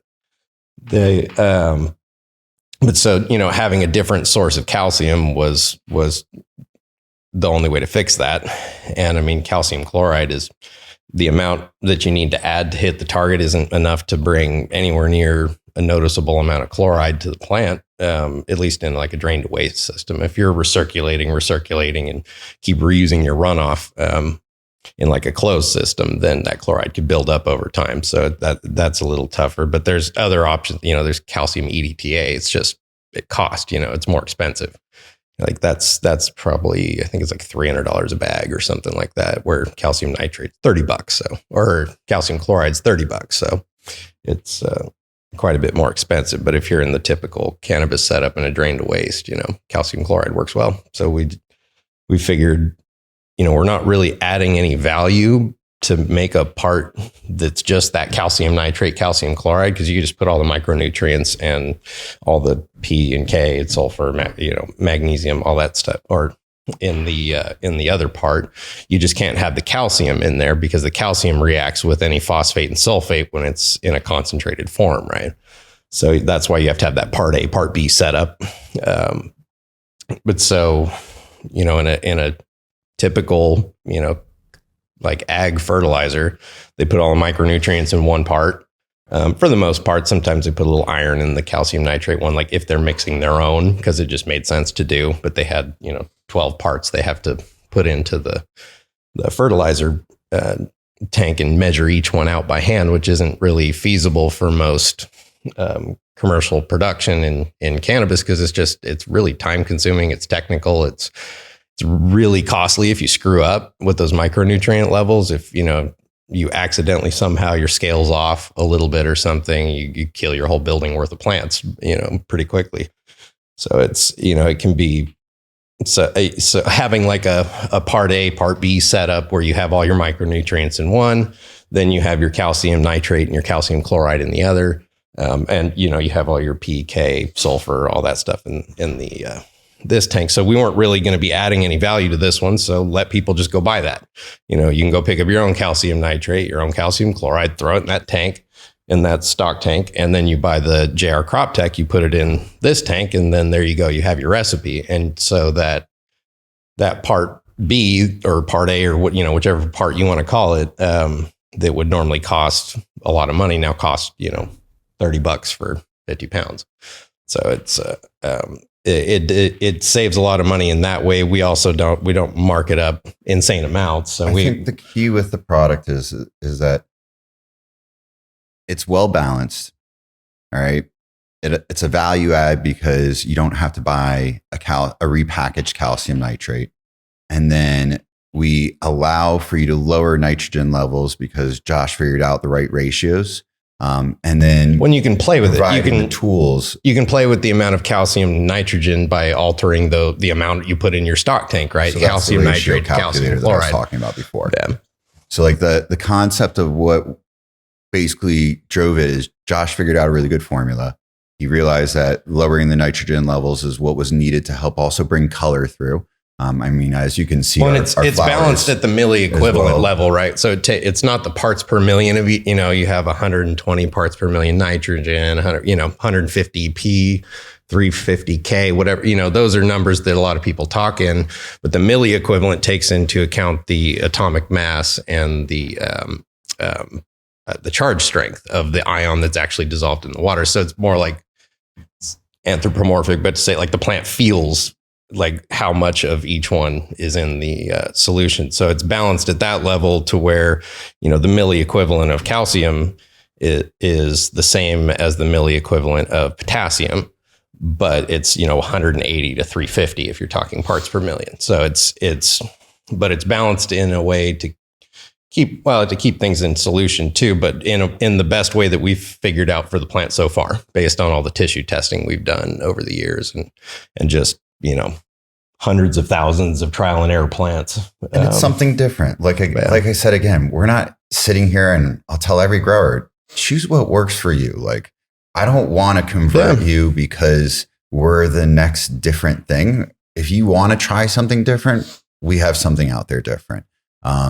We really believe in delivering something that's unique, and that's what Josh created in the formula and created in the calculator, where it gives you that ability to be unique.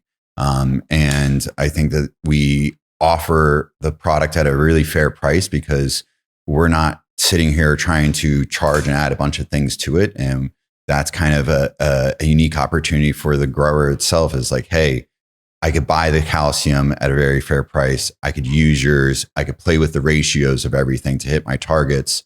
And I think that's kind of a unique opportunity that most growers haven't, because when you're playing around with ratios with other things, you're kind of guessing what your result is. We give you a means, once again, of like being able to see what that result is as you're making those live decisions.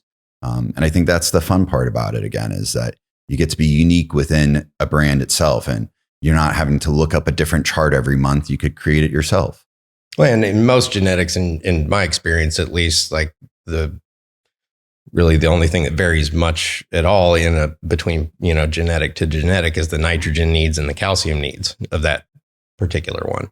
So the rest of the stuff, at least as far as what we've been growing, it's pretty much always the same ratios that seem to do the best. So kind of keeping that as a standard with the micronutrients at the right levels and ratios and whatnot, and then being able to play with that calcium and nitrogen ratio to dial in the specific genetic is kind of the plan for it. Yeah. What have you been growing in lately? Are you doing Rockwell, cocoa, soil? Rockwell? Okay. Rockwell, and then I've been running Botanicare, but with some advanced line plus back guano and a few other things. Okay. We've adjusted our formula recently because I didn't think it was getting the output. I've usually had the quality. I just can never hit my numbers. Okay. Right. So we also started to crop steer, but just basically having my waterings and starting to space them out and starting to cut them back and starting to adjust them to now we're watering. I think we're going into week 5 and we're watering 4 or 5 times a day. Okay. We use Netafim.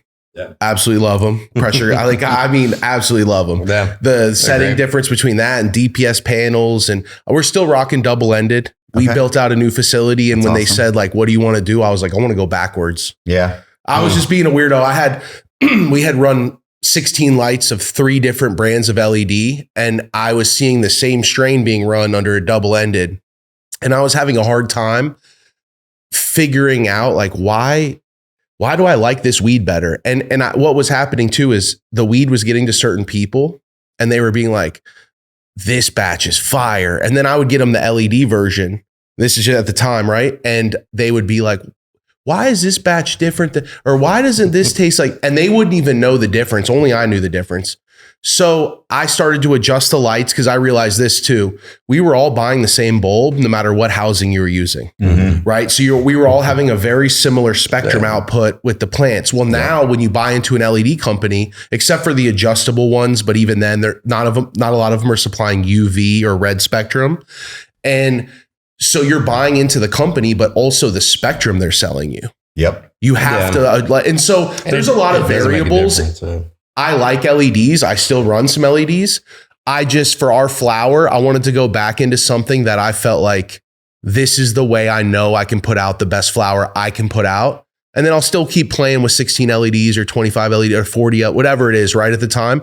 I'm on my 4th or 5th LED company. Every year, I literally will switch out all the LEDs. Yeah. Because I'm like, I'm not happy enough. I don't like them enough. I don't, but I think it's like growing is like that guy who rolls sushi and he's like 90 years old. That's the guy who and he's always chasing this forever. I'm going to get better until the end of my life. And at the end of my life, hopefully I'm the best I've been. Maybe not perfect, but I'm the best I've been. It's the same, right? Yeah. And so I think we're always learning. We're always adapting and changing. Is that. Absolutely. Everything, our SOPs are an open document. Yeah. It doesn't stop changing. Things keep evolving. I think that's part of growing, right? Yeah. We're growing as people too. But that's why when people are like, well, this is the way I do it. And this is this, because those are the trolls you're talking about though. That's that guy though, where every year I've learned so much. When we came out here together, the struggles we had together are so different than the struggles I have now. Yeah. But that just shows me okay, I got past that. Now I'm learning new shit and I'm struggling to figure this out, to figure out crop steering, to figure out 2 different forms of calcium, all kinds of stuff. Shout out Slow Nickel. I like watching pages and reading, his boning technique. Fucking wild. I tried it. I was I seeing everybody on IG trying this cloning technique. And I was like, all right, can this really fucking work? Did you try it? I haven't yet. Okay. I watch a lot though. And I'm like, Basically the bottom of the stem. Oh, sticking it through. And I'm seeing all these people tagging him and showing how to do it. And I'm like, can this really work? And so I tried it. It did work. I was fucking impressed. But in commercial production, high volume, it's hard to just hit that on the mark every time. So even using the slice ones, we were just finding it was easier to just stick them in there and be done with it. But it worked. I was really impressed. Within 5 days, I saw roots coming off the bottom. It calloused over and roots were poking off the bottom. And I was like, what the fuck? I would have never thought. I always told everybody, don't ever poke it through. So life lessons that there's no such thing as never, that never changed. I was like, wait, I can't believe I'm telling somebody to take the stem and poke it all the way through the bottom. It's a humid environment and it's crazy. It's a crazy thought, but you learn. This is so different. I feel like we're learning at such a fast ratio, and we learned a lot from Big Ag, but also just stuff like this. There's guys in basements trying to, I'm going to do it like this time. And I'm going to cut the leaf sideways and I'm going to split the end of the clone. And I'm going to, I'm going to use aloe instead of this. And I'm going to do 4 different cloning gels. And I'm going to figure out which clone roots the amount of tech happening in our industry is absolutely insane on a daily basis. Yeah. So mixing that commercial ag and the stuff that we learned before we had access to commercial ag, that's where you find things that really work with cannabis plant. Because we none of that stuff from 10, 20 years ago is bad info or bad practice. It was the learning process. And that's what we need to learn from to be able to start out with the big ag stuff at all, because they don't know anything about the plant. There's college professors that need a lot of help in learning how to grow that plant to be able to do research on it. We do work with the Galen Campbell from Meter Group and Bruce Bugby at Utah State and whatnot. He doesn't need our help to grow, but he, the things that we're telling him, he's just like, what? That doesn't make any sense. No plant acts like that. And then he runs trials on it and he's like, no plant acts like this, but this one does. It's crazy. He ran 8 ADC in a deep water culture system and it didn't kill the plant. He was like, it just increased harvest index, which was just percent dry matter that went to the harvestable portion of the plant, basically. It's a very interesting and weird plant, but that makes it a lot more fun too, because it's the Wild West of the research of it. There's a lot to be done. There's none of the foundational stuff really. Well, to your point, we're always learning. Yeah. And we're going to be for the rest of our natural lives if we work in this industry, because it's going to take a long time to figure all that out.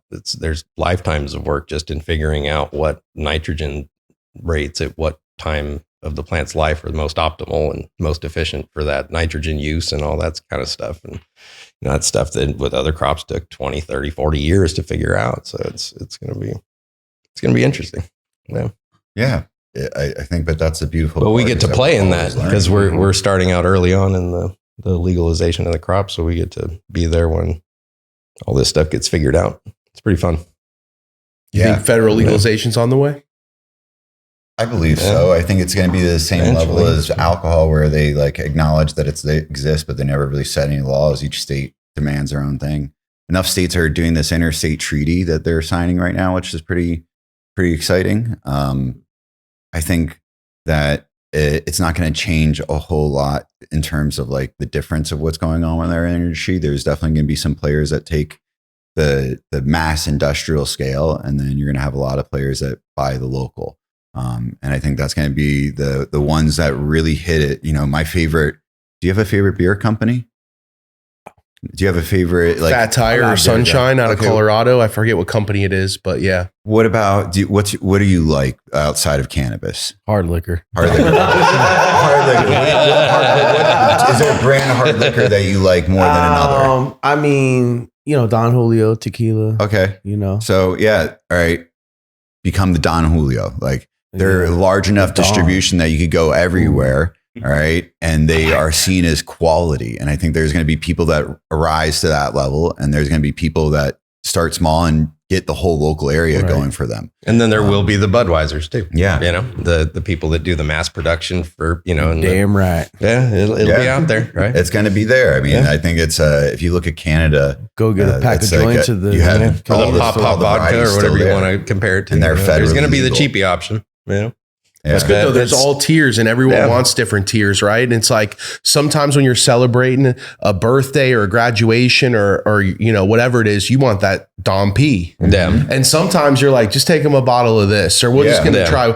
There's different times for everything. And it's like, that's what I see cannabis getting to is like some people grabbing something mid-range for 25 and eighth. Like we're talking, or something like, man, I want to splurge. I want that $1,000 ounce right now. Which is there's $1,000 ounce. Yeah, that'd be quite the ounce. Oh, bro, you didn't know about some? Wow. Who's doing that? I don't. You heard about that, Ramsey? I've never heard it, but I'm sure there's people that are out there doing it. There's 4 or 5 brands right now getting that I know of. Wow. I know you know. But why are you being like what that? are their names, man? You want to shout out about? You know about that, Josh? No. I've never personally heard of it because I'm in a completely different market. But don't let this guy play with you. This is the guy who bought them and showed me half of them. Damn. Hold that right there. I hear about it. This dude's like, wait. Is it worth it? Oh, that's the question. That's the question. Woo, 1,000 is it worth it, Ramsey? I the beholder. And how much money you make? Let's be real. It's all in perspective. Like if you're making that kind of money, that $1,000 is fair for you to spend on a luxury. By all means, enjoy it in the way you want, because you would have, right or wrong though, you would have to smoke it to decide if it would be worth $1,000. 100%. Even if it was, if you didn't get a taste test, I would start to question your sanity. No, you don't get a taste test. You don't get a taste test, and you bought it blind set. Like you have to. I mean, if you're serious about your craft, you got to see what the fuck's out there. People look at you crazy, but yeah, motherfucker, I tried. You did it with, so I know what time it is. You did it without trying. Guess what, Ramsey? Guess how many times I went back and bought another jar? Any of these brands? None. One of them was 1,600 an ounce. Wow. Fuck. None. And it was the worst one. It was the worst one. Wow. It was the worst one. So for all you at home, yeah, you heard it. You know what it is. Damn. I can't believe you tried it without facts. Damn. We got it. We're first smoking today. Crazy. I know, but you think they would give you a sample? They know it would be right here on this desk. I would be smoking it right now. Fuck. If it was worth what it is, you know what I mean? But I can get much better for 300-400. Damn. 250. I can't believe I'm still racking my brain around the fact that you did that. Well, no, I mean, you got to. We made a video. We made a real nice little stir of it, you know. Yeah, but I can't be mentioning the small time dudes too much. 2 different ounces at 1,600 an ounce. Tried them both. Then we tried the $1,300 ounces that are out there. You know what it is? How? You know what it is, though? That makes me you know what it is that I hear about it. I see it. My homies talk about it. I want to try it. I want to try it. I feel I'm the one to try it, but I guess I'm fucking up. I don't know the value of our own product. Why is that worth? Why is that $1,000? Now like some weren't, good, some weren't potent. They're not trash by any means. I'm not saying that. What's your favorite type of flower? Indoor, greenhouse, outdoor, mixed light? Okay, indoor. Indoor. I'm a Z guy. Okay. I like strain specific. But yeah, it's just like, it's not that the burn wasn't good, but it came down to a flavor thing. Mm-hmm. It makes sense. Flavor. I mean, that's everything in life right now. It's all about flavor. And if it just is lacking the flavor, how could it be 1,000? Yeah, right. I feel you on that. Like, how could it be 1,000? You didn't get the flavor box. It's got to hit every mark. The taste did not transfer in the flower form. So that's to me. You know what I mean? Nowadays, and there's some people out there and some batches out there. I'm sure. I've had good batches of it, but it's like, is it worth 1,000 a zip? 800 a zip? You gotta be very confident. I have a question. How did they deliver it to you? Was it in a glass jar? Or what was the vessel? Yeah, like glass jars. The Myron, most of them are Myron, the black Myron jars. Okay. Yeah. Most of them come in that. Whatever. Or a Mason, Okay. Yeah, I mean, I think there's so much that goes into this still to this day of what makes a good, and that's the debate in general, is like what takes your product to the next level. And the more people I talk to, the more I learn as well that a lot of it's still in the curing process too. Like we could do a banger job growing it, and then if everything doesn't hit right on the curing process and that initial like drying through process, it really does change the quality of the product. Moisture content of the flower has a big effect on the smoke because too dry, it smokes harsh, too wet, it doesn't burn right. So like you have to hit every one of these notes. And then storage, it's why I think everybody's so crazy about perps. Like you could keep that shit fucking forever and it always looks good. It continues to look good as like it ages for quite some time. Other strains, not so much. So you have you have to kind of understand what that demographic's going to go to and how long it might sit on the shelf or how long it might sit in transit. And I think that's why the perps are so great at selling. Is like you can look at that in a couple months and it's going to look just as good. And I think though the good curators, the people that are out there right now doing a great job curating product, they're seeking out the product that was aged and cured properly, maintained correctly, is burning with a great flavor. Because even in our batches, if it doesn't go to full term, so it kind of brings back like the whole senescence things. Like, I think that's what drives a lot of this, because I've gone to enough grows now and smoked enough product to know that I've tasted product that burns white with flushing and I've tasted it without flushing. So I know that it has nothing to do with that, because some of the best growers I know, they don't flush, and like everybody's buying their product and they love it. And I think that that's like kind of a key, is that if we figure out what is what is congruent across everybody that's doing something, is they're allowing the plant to ripen all the way. And that's what brings out a lot of the oils, obviously genetic related as well too. Who's doing a good job pheno hunting and finding the right genetic that everybody's going to enjoy smoking, but who let that plant go all the way. And that's harder and harder to find in this industry, because everybody's so driven by that bottom dollar. They take away some of the art in this, where they're like, all right, fuck, I can't. What do you mean go two more days? Like, you fucking crazy, man. This is crazy. Go 2 more weeks. Yes, exactly. They want to cut down on that 60 mark. So you want to grow fat, so it's going to be like 90 days at least. Yeah. Come on, guys. We get our best push at week 8 to 9, 9 to 10 sometimes, or like I'd say 8 to 9, right? Like sometimes we were trying to cut stuff down at 65, and it's like, man, when we go that 75, woo. Yeah. I mean, but that's what makes the product these days. So like, that's what really, who let it get all of its true characteristics and go the full distance, and then harvest it. And I think that that's kind of what we're still learning a lot about. And we're running trials to this day of like, how do you get the most color out? Cool little free tip is like, cut the light down the last 3 days. It pulls so much more color, like crazy fast. Like it just is like astonishing how much darker your product will get just the last 3 days. Like, it doesn't need to be a long time. It just needs to be 3 days of like a lower light level, higher ECs, and your like color just starts pulling through a lot more. Yeah. You don't have to drop the temperature super low. Yeah. We're like 75 degrees or something like that, I think. We were actually still gets purple. Josh was actually pointing it out the most the other day when we were in another facility, and you could see how between the lights, the plants that were between it were straight black, like purple all the way through. And the ones right underneath the light had no purple at all. They were still like green with like a little bit of purple coming through. And that's the only key difference. And, you know, taking these things, and it just verifies like what we're doing is actually on the right track. Well, it's another stressor too, I assume. I mean, but nobody really knows why that happens, or the actual like biological mechanism for it right now, or why that stems to do this or that, or turn purple or whatever. You know, we know how to fix it. And we know if you're under LEDs and you see purple stems, usually raise your EC as long as your climate's good, and they'll go away. But, you know, as long as your fertilizer mix is balanced too.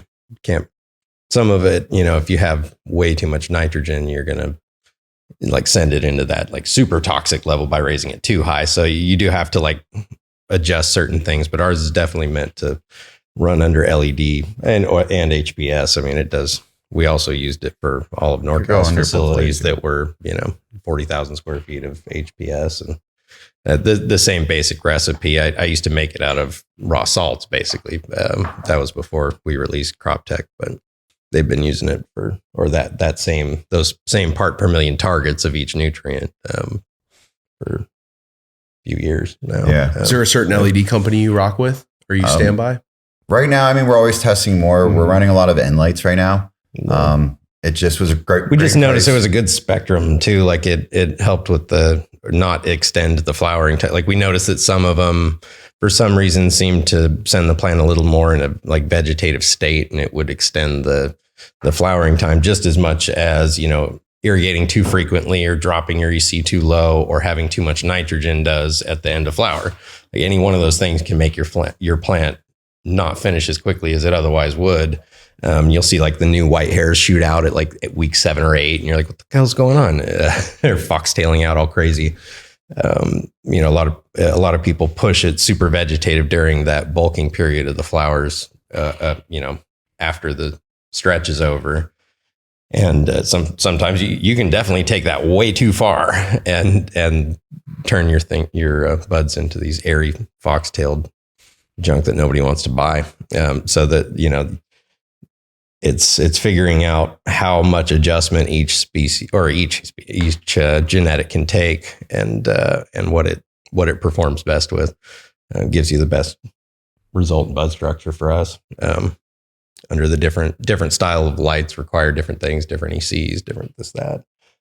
But we find, I mean, with JR Croptech, it's, you know, as long as you're under or over like 800 micromoles of LED, like you got to start at 3.5 basically, and kind of go up from there. As long as your environment's similar to what we run, you know, high temperature, 85 degrees or so, 75% humidity, that like 1.0 to 1.2 VPD. Then yeah, you know, high EC is, because you know, under the LEDs, they don't have that infrared radiated heat, right? So that draws a lot of water out of the plant just in and of itself under HPS or sunlight, right? Like sunlight, they can take 2,000 micromoles just fine, because there's actually a larger fraction of the light that goes to infrared and HPS light per unit of par than there is in sunlight. So we can only go up to like 1,000 with HPS before we start burning the plant with that radiative heat, right? So when you go to LEDs, you know, 99% of LEDs out there don't have an infrared fraction at all. They don't put any infrared diodes in there because they're expensive and they eat up juice for no reason, basically. So that's why we have to run the room warmer, you know, a little bit higher VPD maybe than we would an HPS facility.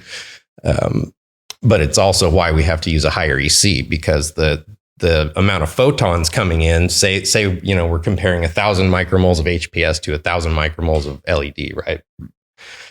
The same total number of photons are hitting the plant surface, which means the plant can grow the same total amount. And so the amount of nutrients needed to do that is the same for both plants, but the plant under LEDs is transpiring less water volume over time. So in, the HPS plant, you need a lower EC because it's bringing all this water up and transpiring it off super quickly. Under LED, your water use efficiency increases in the plant, but it means we have to get it that same amount of nutrition in a smaller volume of water, which means increase your concentration or EC. I don't know why I went into that, but I did. That's big game. No, that's big game. Well, I think the keys is like under each lighting, there's different techniques. So you talked about HPS lights where you got ripening and, having that process happen. It's a little bit different under an LED light where we don't have that radiation. So things kind of play a little bit differently under each environment and each lighting, and understanding how to pull those cues out is what we're kind of trying to trigger. And that's the advantage of an LED.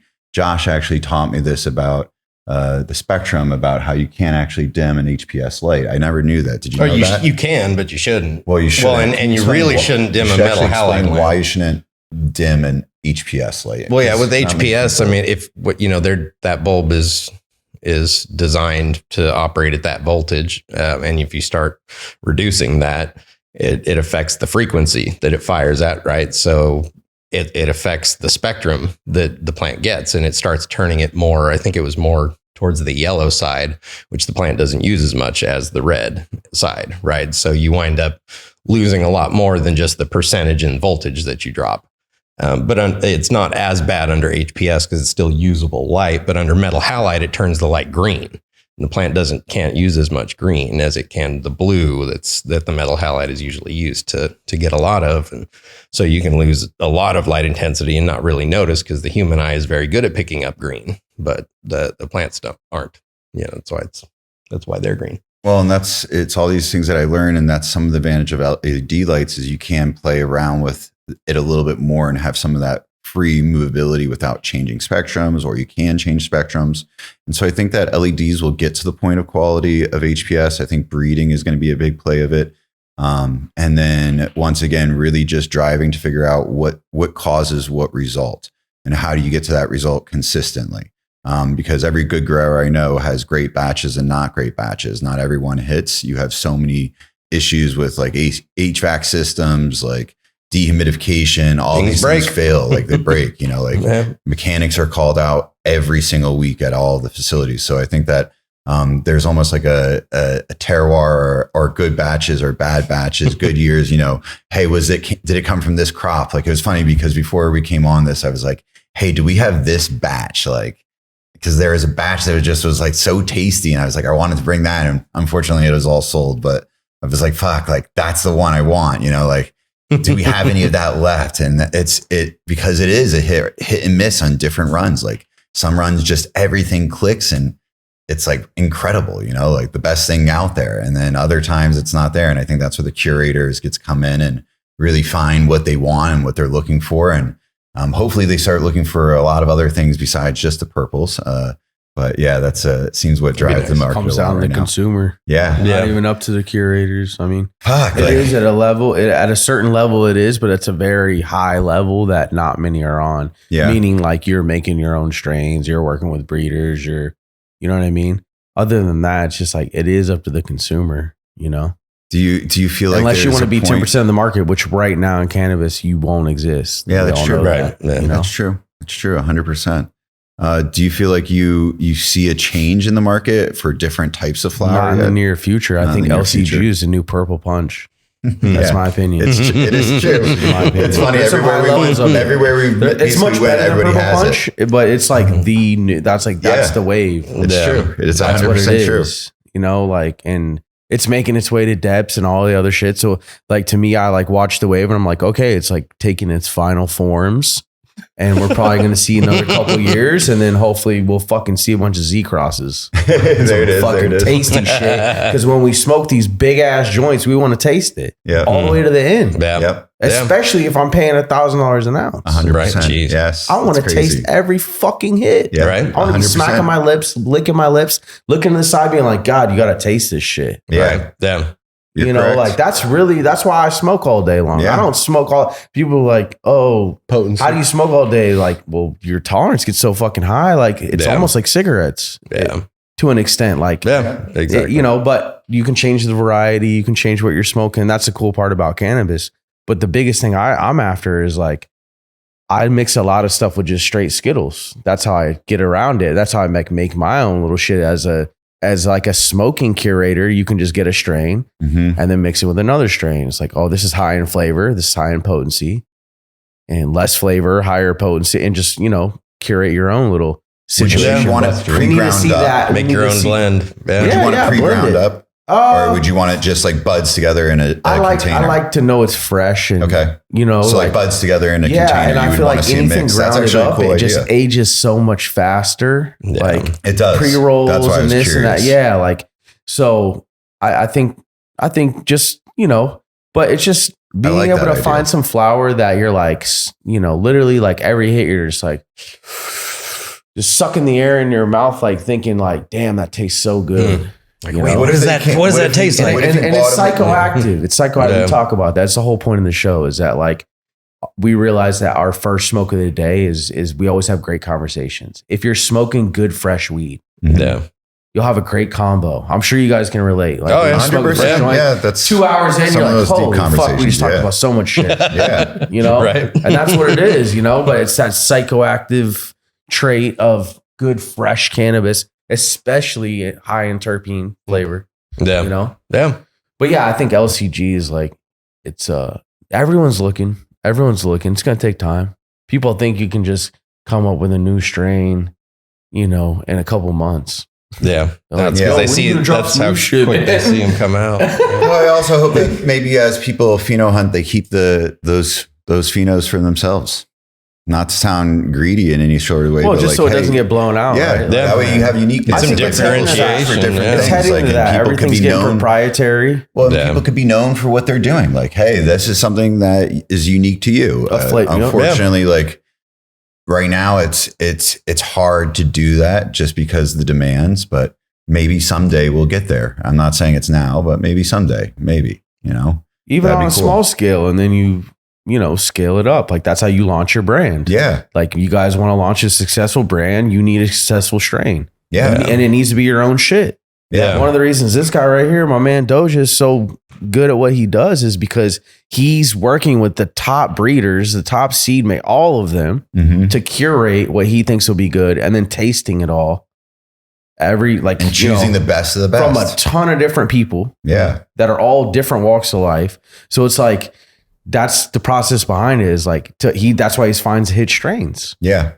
And they throw parties and people don't even realize the work. He puts the work. Yeah, I was going to say that's what he does. He puts the work into finding the right batches within those and lots. then blowing it up. Yeah, taking it to the people and making sure they taste it. So free game. That's what you got to do. It's true. If no one knows who you are, and no one's tried your product, no one is going to take your brand serious. 100%. And especially if it's just another fucking this or that. Yeah. It needs to be its own shit at this point. Or it needs to be the best batch someone's ever seen. Right. Those are the only, it's like kind of making it in music. It's like, look, you either got to have a hit record or you got to have one of the best voices I've ever fucking heard, or whatever. One of the best, you know. You got to hit all the notes. Yeah. It's got to be grown spec, basically. But you could come out with a hit strain and blow your brand up. And as long as the consumers like it and you get them to taste it, you know, I think you could do something in cannabis still. Like, it's wide open. We're just beginning. Everyone's just so discouraged because it's been such a long journey just to get to the beginning. Right. Well, we're not even there yet. Yeah, exactly. It's like there's too many great growers working for companies that they haven't gotten the opportunity to do their own thing all the way. And I think that we're going to see a wave as legalization keeps moving forward and it gets easier for somebody to open up a cultivation without jumping through so many hoops. I think we're going to see a change in the market, and I'm welcoming that change. You know, I think that's the future I hope to see, where you get to have people that want to do this professionally, but never knew how to work all the channels to get licensed. And I think that it's getting more socially acceptable. It's opening up. More and more markets are opening up because They're legalizing it. I think as we get to these different steps, there will be opportunity for us all to do exactly what we wanted to do without having to have that massive financial backing. That's kind of the hope. We'll see. What's cool is this is the first generation of kids growing up that could grow up and be like, I want to be a grower of cannabis. Yeah. When we came up, it was older cats, and you didn't realize till you were way older, like, oh shit, this is what's going on. Okay. Guys growing up now, it's like baseball players. You're like, man, that guy at that company and they grow that fire. It really will, in my opinion, it's going to become that where kids growing up, I'm not saying kids like small, I'm saying you're coming through high school and you're like, man, cannabis is dope. I want to do this for a living. I want to grow on a mass scale. I want to be like this guy right here or this brand, or I want to be, this is the first generation of that. Be like Biggs or Blackleaf. No, I'm just saying in general. I mean, Alien Labs, Preferred Gardens, Dave, LA Family Farms, you know, I mean, on and on and on. Sean Stizzy. So many badass growers, Jungle Boys, Ivan. Yeah. I mean, there's so many versions and they're all themselves, right? Yes, they're all unique. Yeah. Like it's baseball players. And if you're on the right team, your team blows up. You got the right grower with the right brand and the right backing with the 100%. Right team. Boom. Now you're on. It's the same 100%. With Yankees. Yeah. I feel like it's becoming that where like younger generations now, where that wasn't us, in my opinion, like very few people in high school were like, I want to be a grower. I didn't know any. Most of them were in like college or a little older in the homie. Now it's like you could be young and be like, I'm gonna build $1 billion cannabis company. Yeah. That's like a real dream you can have in high school going into college now. Yeah, that was never a thing for us. Yeah. Yeah, straight up. It's kind of cool. It is cool. Yeah. I think it's inspiring. I think it's cool that there's opportunity still. I think the cooler thing too that people often overlook is it's created a desire to like build opportunity for people to farm and learn more about another way to make money than the traditional routes. Like, and I think that that's opening up a lot of opportunity for people to feel like freedom again, you know, like, hey, you can start with just a light or 2 lights. Like you don't have to have 10 lights to be successful. You can do your thing. You could save your money and you could build successfully. Don't ever get discouraged because you're coming in any step of the game. Like all that matters is you're playing. If you don't play the game, you can't win, you know? So, and I don't think it's about winning either. I think it's just about living a good life, you know, whatever that may look like. So I think that for all of us out there is like, if we're living what's our dream, you know, I think Josh and I, what we've gotten to do and we get to talk about it, bringing it back is like, we get to do something fun together. We get to share success with others. I think that, you know, he didn't express it all the way with his words, but when I talk to him about this fertilizer, it's because he truthfully wants other people to succeed. Like, hey, here's a product that I feel like I believe in and I want other people to succeed. Like if that's, and I feel like that if that's at the core of what you're doing in life, no matter what it is, if you're really wanting to bring good onto others, you know, then you will bring happiness in your own life and you're going to go through the trials and tribulations and stay true to your passion because of it. And in that, that's what will bring some sort of success, no matter what you do in life. If the passion's there and you love it, that's what's going to drive success more than anything. And I think that what I see when I talk to him and he gets excited about the things that he's finding and you know, reading about, and then bless you.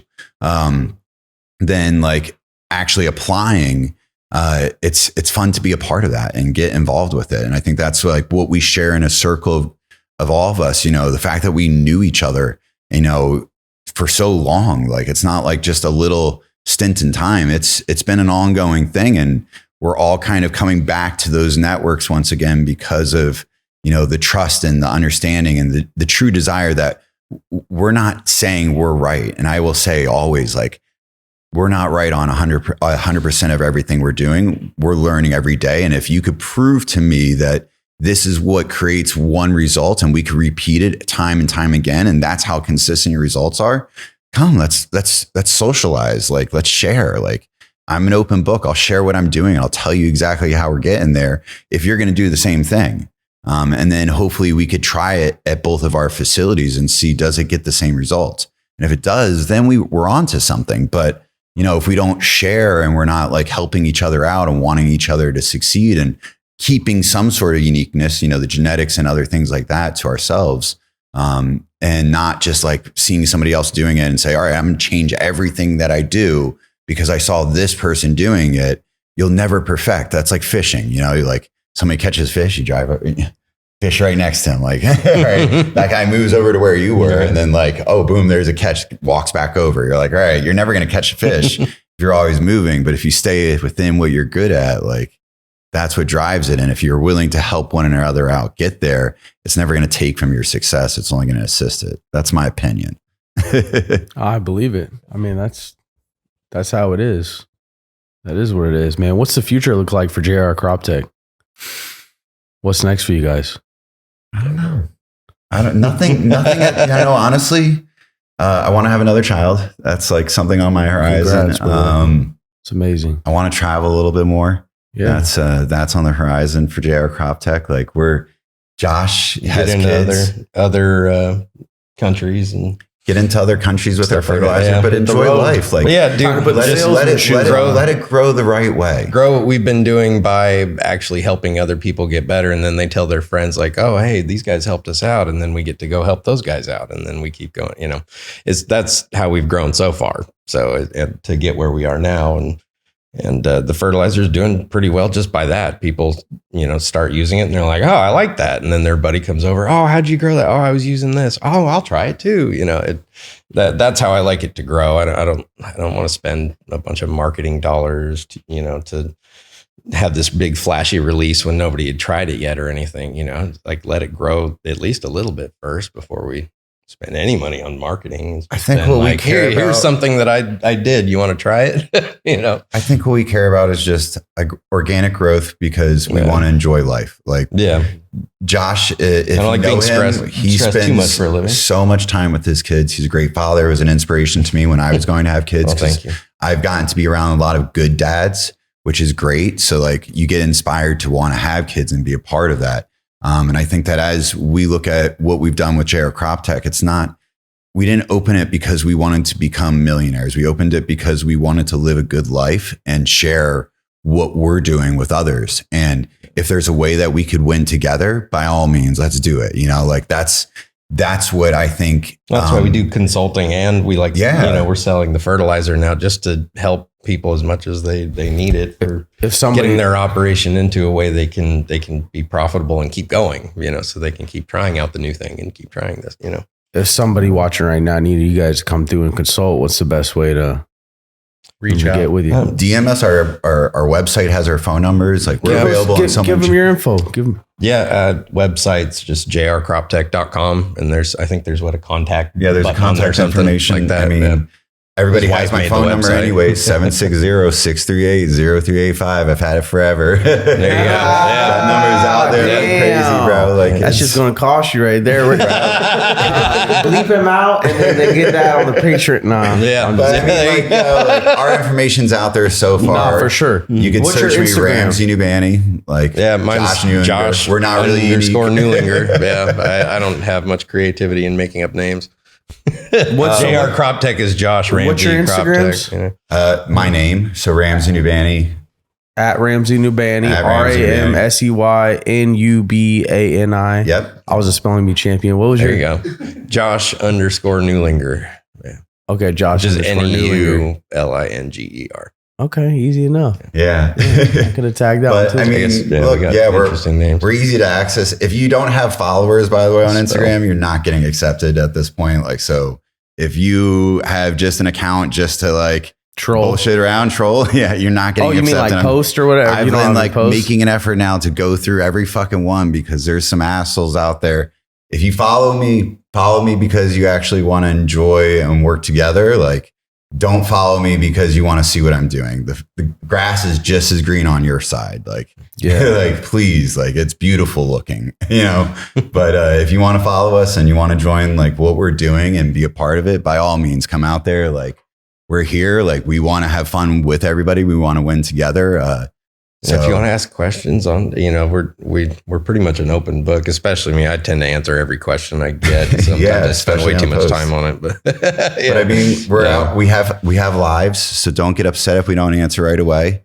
Be respectful. Like, you know, once again, like if you respect my time, I'll respect your time. And sorry, once again, that's why it's so big on me that like, dude, I got to tell you guys, dude, these guys sat around for 2 hours for us. Yeah. They don't get that part of the show. Bro, No. like, They don't get Accidents in LA make things stop for like hours. Bro, it's crazy. It killed us, and we were like debating, how do you we do stop, that grab all the the time? flowers? I'm sure that happens all the time. At us, like Josh, I hate keeping people waiting for us. It's like a I know. It drives me nuts. Yeah, and so I we're thought sitting you guys there. were on a fucking tractor or something. You know, with the flashers. I wish, man. You're like, what the fuck is going on? We probably have got here faster because we could have just gone off the road and not got pulled over. LA's crazy. But one more thing, Crazy. Estelle Farms is my other company as well. If you guys want CBD products, CBM products, I'm going to bring some to the event for you guys so that you guys can have it and try it out. I swear by my CBG. That's what I like. Everybody's body is different, so you got to do what works for you. But it's something different. You know, we're producing flower. I'm still trying to find the right genetics right now. It's fun to go through. A lot of good terps, you know. I like to mix it at times just because if I'm got a lot of work going on, it keeps me a little bit more lucid where I'm not like, you know, off all the way off, but I get to enjoy the whole joint. Kind of like you were saying, mixing for the terps, like it's kind of mixing for the terps. And I think that as you go through and you find ones that really like you enjoy, it's nice to mix it with your other strains as well. So yeah, that's kind of the last. Where do they find that, or where can they get that? You can go to estellefarms.com. So ESTELLFARMS.com. And then just have to be over the age of 21. Boom. Estellefarms.com. JR Croptech, Josh and Ramsey. We appreciate you guys. Thank you guys. Thanks for having us out. I really appreciate you guys waiting around for us. Like it. Dude, it's not the world, dude. Man. You guys were, I felt horrible about that. Yeah. No, it's something below. Shout out to you guys. Like, you brought great us job on everything you're doing. Oh, like, thank you. Appreciate you guys. It's so much fun to watch. It's cool that this was able to come full circle. It's the way we met and just everything, bro. Yeah, shout out to Sam for the introduction. Yeah, man. Yeah, my buddy loved your guys' flower. That's how this all came about because these guys grew great herb. So like, you know, connections come from like beautiful flower. That's actually not. Michelle was my assistant. Oh, that's right. Exactly. That is true. But the flower is what pushed it all the way through because Sam was like, yo, this flower is awesome. No. They were like, the designs are crazy. Let's just see if you and this dude go back and forth at it. No, man. Much love. Josh and Ramsey, episode 82, JR Croptech. First smoke of the day. We out. Yo, welcome to the Diamond Mine. The DiamondMine.LA, California source for boutique genetics. Powered by yours truly, Blackleaf. And you know what that means? That means I'm bringing my best genetics into this. I'm bringing stuff I've been hiding, harboring away, stuff I haven't wanted to let out. We're bringing all that into the DiamondMine.LA, and we're going to offer that to California. Go on our website, hit the newsletter, and see if you can rock with us. Get on board with some of our genetics and change your garden. The DiamondMine.LA, powered by Blackleaf.